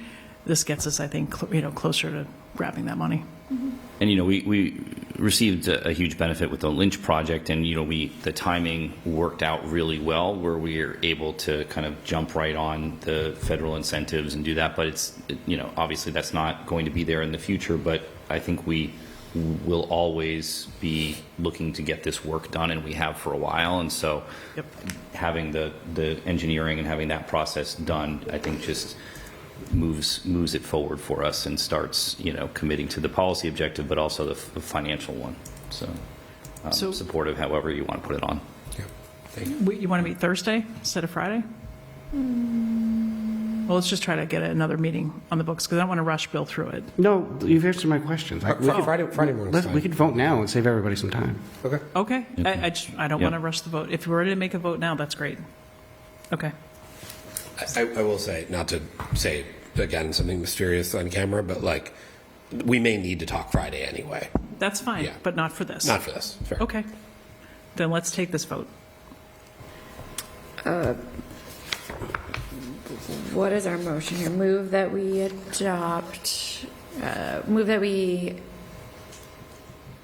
include on the warrant the article as presented regarding solar and remove the previously presented PPA and solar. PPA and solar. Seconded. I'm going to make a friendly amendment. Yeah, please. To say, instead of remove and everything, to amend the warrant to replace the previously provided articles concerning solar with the now revised article concerning solar. Second. To make it very clear, we're not reopening the warrant. We're amending something that was already there. All those in favor? Aye. Aye. Aye. Okay. Is the school committee meeting this week? I don't know. I don't think they are. All right. The only reason I ask is because all but one of these is their, I guess now DPW and transportation, all but two are theirs. They had asked if we were open. Well, Tom had asked if we're open to co-sponsoring, but I don't think they are meeting, so it's fine. They probably can't co-sponsor at this point unless they take a vote by Thursday. That's what I was saying. That's fine. Okay. They can So always then present it with us. Yeah. The next thing that is currently on the warrant is the culvert on Everett Ave. So you have in front of you, and I met with Matt this afternoon, But you heard some neighbor public comment. You have a couple of emailed statements to us and a memo from Matt specifically to these repairs. So what I think, there are 4 butters. There's the Gullix, the Nosworthies, and the Sarnies. The 4th is the Boat Club. They actually own some land on Everett Ave. I didn't know. Looked at a map today. So the 3 neighbors who have reached out to us in person or via email or via phone call have said that they are willing to waive compensation for a temporary easement, which I think we're prepared to compensate, but to waive that payment in return for not having a permanent easement on their property.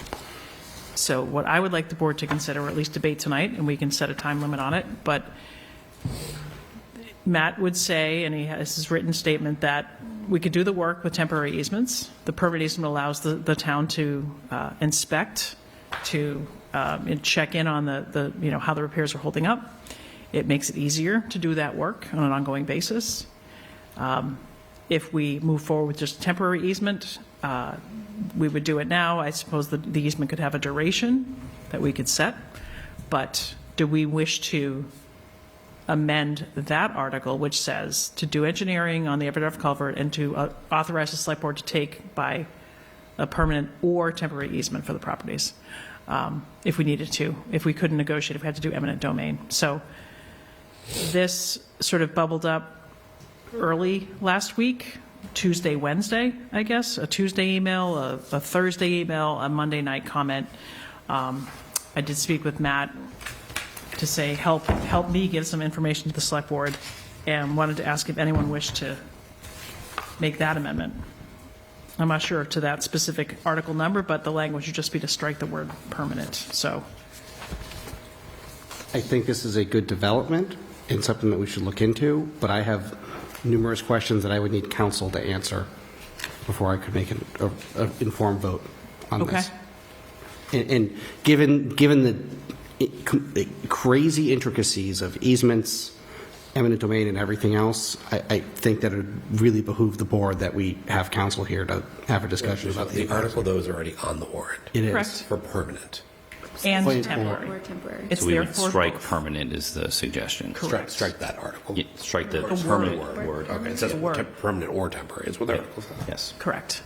Okay, so get town council. That's fair. Yeah. So, and I think, But if town council says that we can do what we need to do and protect ourselves the way we need to protect ourselves, and we can come to an agreement with the abutters, I see absolutely no reason why we shouldn't do that.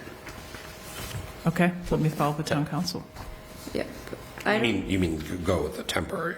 With what the neighbors are requesting, I think is what Bill's saying. Yeah, I also think, it's not just council we need, town manager and town engineer to tell us they're okay with that too. Because Matt's letter is.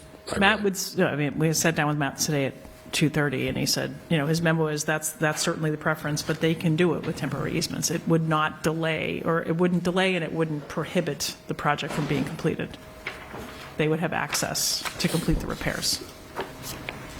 And, one of the issues is kind of ongoing inspection as well. We really have been inspecting. That's how we identified the issue, right? So I don't think having a temporary easement precludes the town from, inspecting the culvert in the future. And I want to invite Steve to weigh in on this, because I know you've sat with Matt as well. And did you sit with one of these neighbors, maybe? Did they come in? The gentleman who was here tonight. Oh, this same gentleman. Mr. Gulick? Yeah. Oh, okay. And I think also Matt is looking at one of the pieces that I think should have been done, as part of this, is look some flow tests on the upstream side, because this renovation or repair does not increase the flow. And so there's still a flooding issue, potentially, which should be considered as part of this in terms of how you approach this project, I think.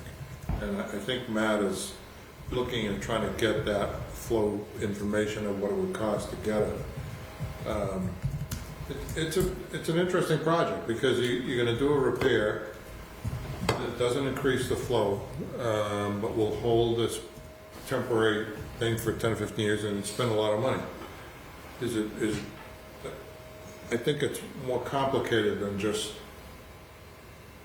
doing this work, because I mean, 10 years from now, or 5 years from now, if you don't do the project, and there's no reason to think it'll happen, but let's say that the thing collapses, then you're gonna have to do a major overhaul anyway. Does it make sense to take a look at the parameters now to make sure that if you do $800,000 worth of repairs and you can't increase the flow, is that cost effective? So that's a different wrinkle. It is.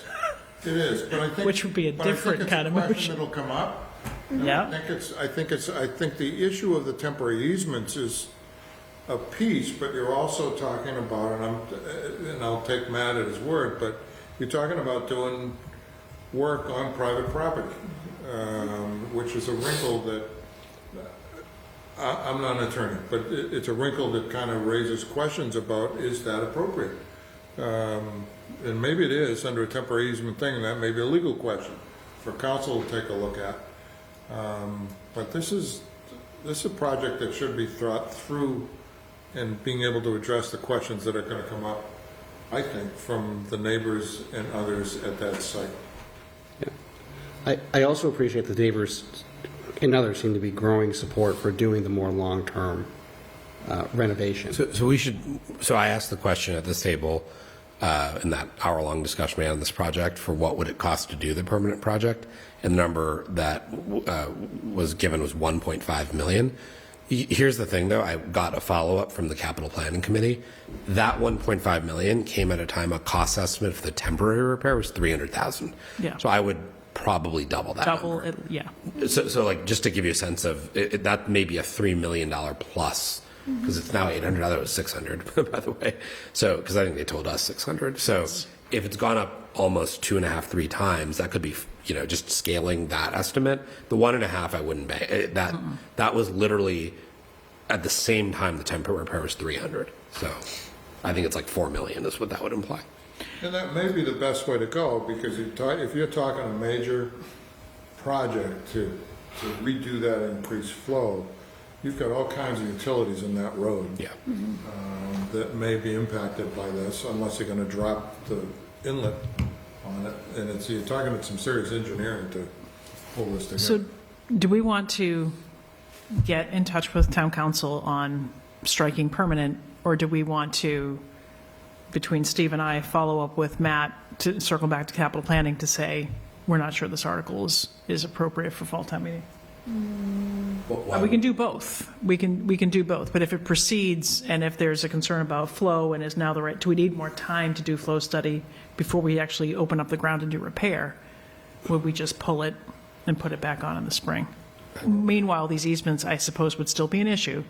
But would we? You're saying delay the repair. I mean, it's not. It could be our call. We've co-sponsored it with capital planning, but I wouldn't want to pull the rug out from under them without Steve and Matt and capital planning having a conversation. But if those are some concerns that, doing this to then and still not increase the flooding, if Mr. Golick says it rains hard, it still floods.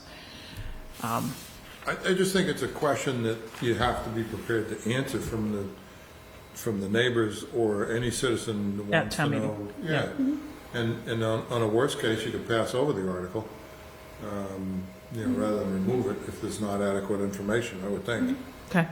Yeah, one of the issues too, I think, is that the culvert is too small for the water flow, right? This is what we're talking about. And so the head wall, which we are looking to repair, just gets water rushing against it, all of the time. So that's the, erosion issue that we're facing, is that with the new impervious surfaces in that neighborhood, there's more water coming faster during some of those storm events. And so that's it, where before we might have thought the repair was the best option. It may actually be looking at the flow and analyzing it down the road. So, how would people like to proceed? I don't think we should pull it. I think we should leave it as is. I think it's good to answer those, get those questions answered or thinking about. Okay. I also would say I don't think we should amend this I agree without talking to town council, but I think we just let it We'll definitely talk with let town it council. go for the warrant as is and have those conversations go forward with town council, because we can always amend that article before town meeting with notice, right? Yeah, well, the article is for, quote, improvements of a certain culvert. It's not limited just to repair. It could be renovation, it could be anything. We have all the wiggle room there to make this the cheaper repair option or the more expensive, More robust replacement. Option. So Okay. I think the question is, what motion are we drafting? Not what are we doing with the article? Do you still want me to try to get town council to be able to dial in on Friday with temporary versus permanent answers? It might be, can I just talk to them and get my questions? Oh, of course you can. I just didn't know if you wanted to. I think that would be a more efficient use of time. That's fine. So just let me know so we can decide, because I think if we think there's benefit and the neighbors are comfortable and we want to strike that word permanent, let's have that meeting on Friday. But I'll make sure you can talk with town council before. Yeah. Okay. I'll just say, I appreciate there may be a better solution here. I had even said, should we just do a full replacement when they were Yeah, you here? Roger's exact words were, well, if we had, I think I said, what if the money magically appeared? And he said, well, we wouldn't even use it on this, right? And that was just a permanent version of the existing culvert. If we were to widen the culvert to actually accommodate the stormwater flow, I think we're talking about a big, big project here. And I'm not your capital plan. I think they would say we do this kind of patch fix work everywhere. And so if we ended up with the extra $3 million, we have $1 million other assets we need to go patch. I mean, that's just the reality. So to me, like the worst thing is we delay this for a $5 million, not just new permanent culvert, but a bigger one that we have no way of funding, candidly. And then in the meantime, something happens and Everett Avenue floods and because the culvert fails. Okay. So I would say, like, let's just fix it, personally. Okay. It'll take us 5 years to find the money to do a permanent. All right. Or do the cheaper repair option now, or do the... At least extend its life. But extend the life. Yeah. Like if we go out and try to do a full rebuild with the widening, utilities that are there, with the environmental, There's land taking involved in land that. taking, we're talking years. Yeah. Many. Okay. So then the next article, before we get to consent and exec, is town meeting time. We had a letter from the moderator that came in on Thursday, got a heads up. It came in Friday morning. The GovRegs committee is recommending a switch to town meeting time. The study committee, Mike, you were on the study committee, is my understanding is that they are recommending town meeting time? Yes. GovRegs did not submit an article in time to switch this or to get this on the warrant by the 19th, so the ask is for us to put it on and let town meeting decide its fate. I think that's how I would summarize it. So. I mean, I will say, there's been a lot of time and energy invested in the analysis between Robert's rules and town meeting time, and the committee's done, really a great job and has a pretty good justification for that. In writing, I know Peter Haley put it together. So it seems like it's necessary to move forward, and I think it would be better to move it forward in the fall than in spring anyways, because these are the kind of things that we tend to do in the fall, and don't get distracted on the budget side, and would help us, also do some education around it between. Yeah, I thought the statement of new town meeting members who get elected in March would just learn town meeting with one set of rules. I think there's some value to that. Yeah. Would we sponsor this? Yes. That would be the ask. The ask was to... Well, the moderator can't sponsor articles, Correct. presumably. We would put it on It ourselves. has to be us. Oh, us I or see. not. I It understand. has to be us or the town The clerk. request from the. Yeah, the request from the study. He asked, but it has to be somebody else, right? So it's on town clerk, you said, could do it? Not that I've not heard from her today to do it. In theory, she could do it, you're saying? Yes. I mean, Steve could put it on, but that really does not seem right to do to the new guy. But Mike, the proposal is we would do it. Yeah. That is the proposal. And let town meeting decide its fate, because it's town meeting's rules. So I have a sort of philosophical point on this one. The timing and opening the warrant is more a function of it doesn't sounds like actually technically the warrant's not closed. Like my philosophical view here is that these are the rules of the legislative body, and all we're doing as the executive is putting it on because for the way our charter is structured, the executive makes the agenda for the legislature for the legislative session, and it's sort of we all are members of the legislature too, and so we should vote as members there. But I think it's not the right practice for the executive to decide on what the rules are for the legislative body. I think it's for the legislative body itself to make those rules, and we can vote as 5 members out of 192.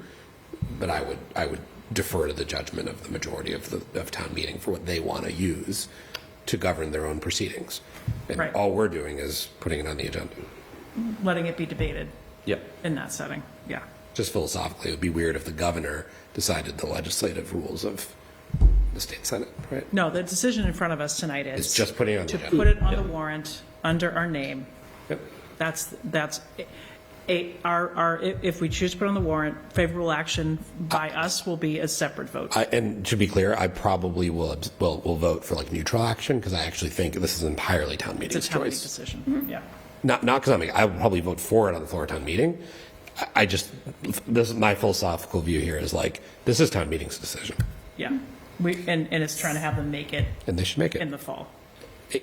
Yeah, sure. So, I'm fine with them. and to be clear, if we reopen the warrant to put this on, we are putting this on as ourselves and not with putting it on behalf of It sounds like we're not reopening the warrant. the study committee.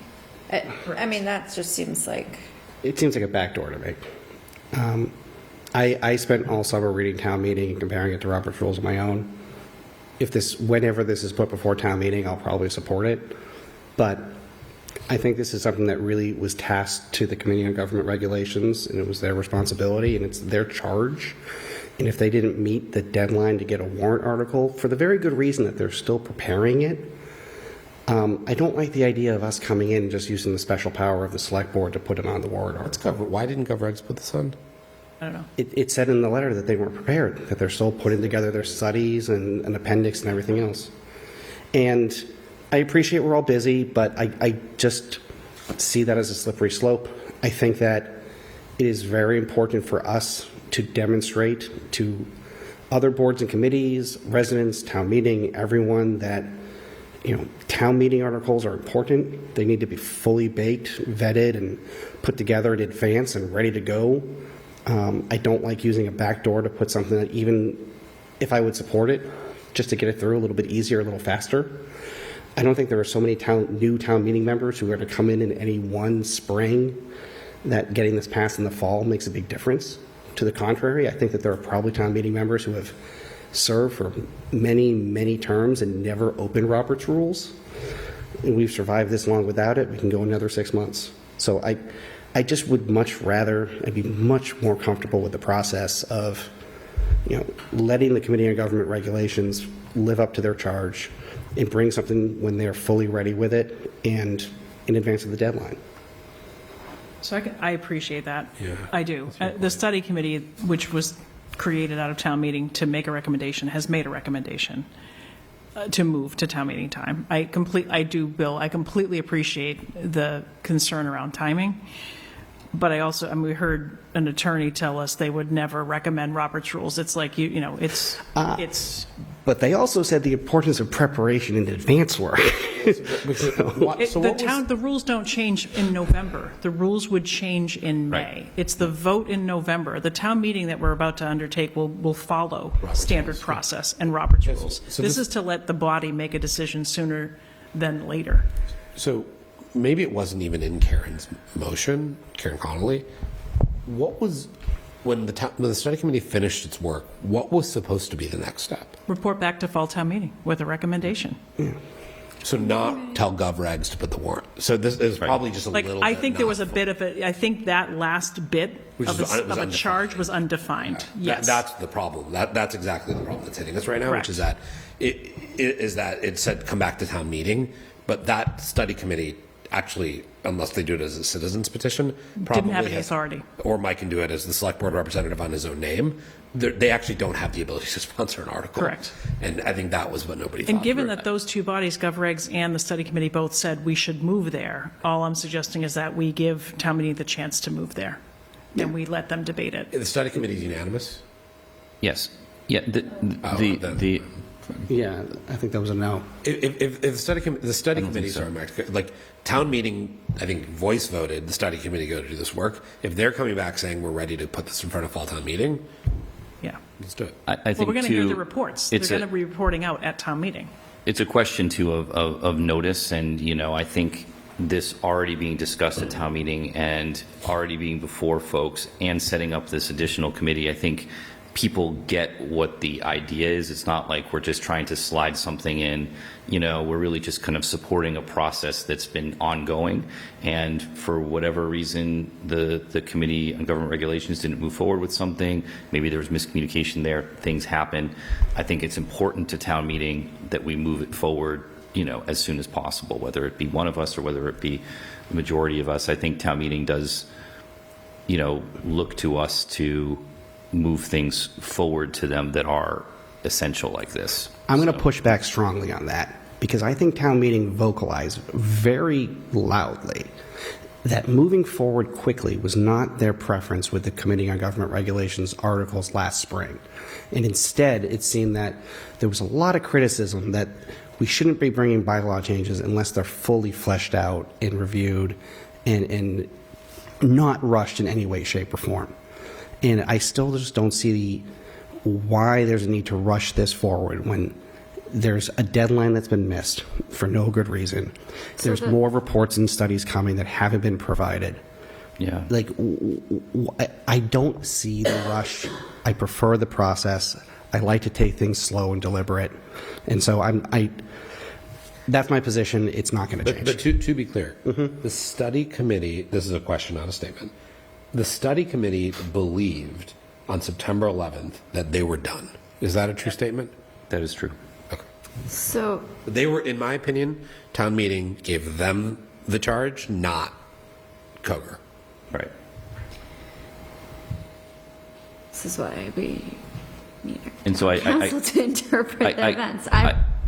My point, Bill, I think we're making the same one, is I don't think that the process has been rushed here. It's the same question that's been in front of the body. So it's more of just piecing together what happened with forming this committee and discussion at town meeting and now the recommendation from the subcommittee. So, There will be a public hearing on this article like any other article.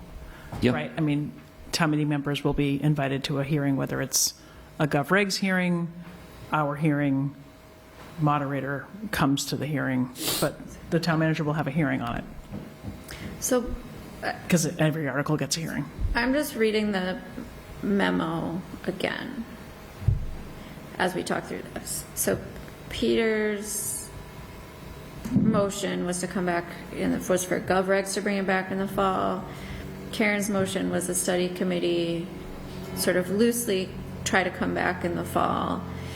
But so if, and then in the last paragraph on this first page, it says on the 19th, GovRegs voted to support the change as it did before Springtown meeting, citing the unfinished appendix and one member of the study committee's desire to wait until the Springtown meeting in 2026 to propose the change. They decided not to include it in their article on Chapter 2 of the bylaws. Yeah. So if Peter's motion was to bring it back in the fall, GovRegs has chosen not to bring it back in the fall. That was Peter's motion, but Karen's motion was to bring it back in the fall from the study committee, not from GovRegs. Yeah. And both motions passed. So, I mean, it's like we're just, I don't understand why neither of these committees said they were bringing it. Well, and quite frankly, I didn't reach out to say, hey, where is all this? Because it's really not our Well, we're job to not be chasing things down. But Well, I think the last sentence here is the key for why the study committee didn't bring it, which is they didn't think it was their job to bring it. Yep. Sure. The last sentence of the penalty, like the Not study to committee exceed decided its not to exceed scope. its scope to full. I mean, for the warrant. play this out, and I totally respect the process concerns, but if we play this out and we have a public hearing like we would in every article, and there's 2 reports from GovRegs and the study committee that town meeting hears and town meeting debates it, we just have an answer versus waiting 6 more months to have an answer. Yeah. So there's not a lot of downside risk for letting town meeting decide if they're ready to make that change or not. Why But they did the will one hear. study committee member want to delay? That's the only I don't question. know. Yeah. So, Do you know, given that Mike? we have until Monday, can we put a couple questions together that go back to GovRegs?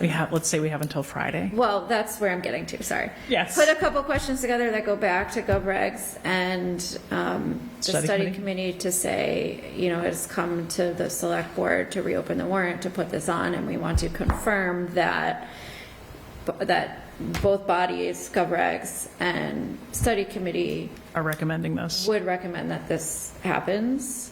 And if they both say yes, then I'm much more comfortable reopening the warrant to put it on. And I fully respect that, but I will say I only care that the study committee wants to put this on. I think they were given a I forgot about Peter's motion until I read it in this memo. I think Karen's motion was the one that I think most people listened to, which was, this is a group of people who are going to go do it. There's going to be a former moderator. I think there's actually 2 former moderators on it. That's right. Yeah. Select board member on it. That's the body I want to And listen member to. from Coger as well. And a member from Coger. And town meeting members. Yeah, that body, to my opinion, was created specifically for It's like this 6, purpose. 7 people, right? Yeah. Yeah. So if they think this is good and ready, I'm willing to go for it. Let me chase down the answer. Okay. We will have another meeting. We'll talk about a culvert. We'll And talk about this. if we put it on, Coger could also, co-sponsor it with us. We would just be the lead sponsor on it. So They'd have to have a meeting by Friday. Or they could just gotta have go to print. they could just have favorable action.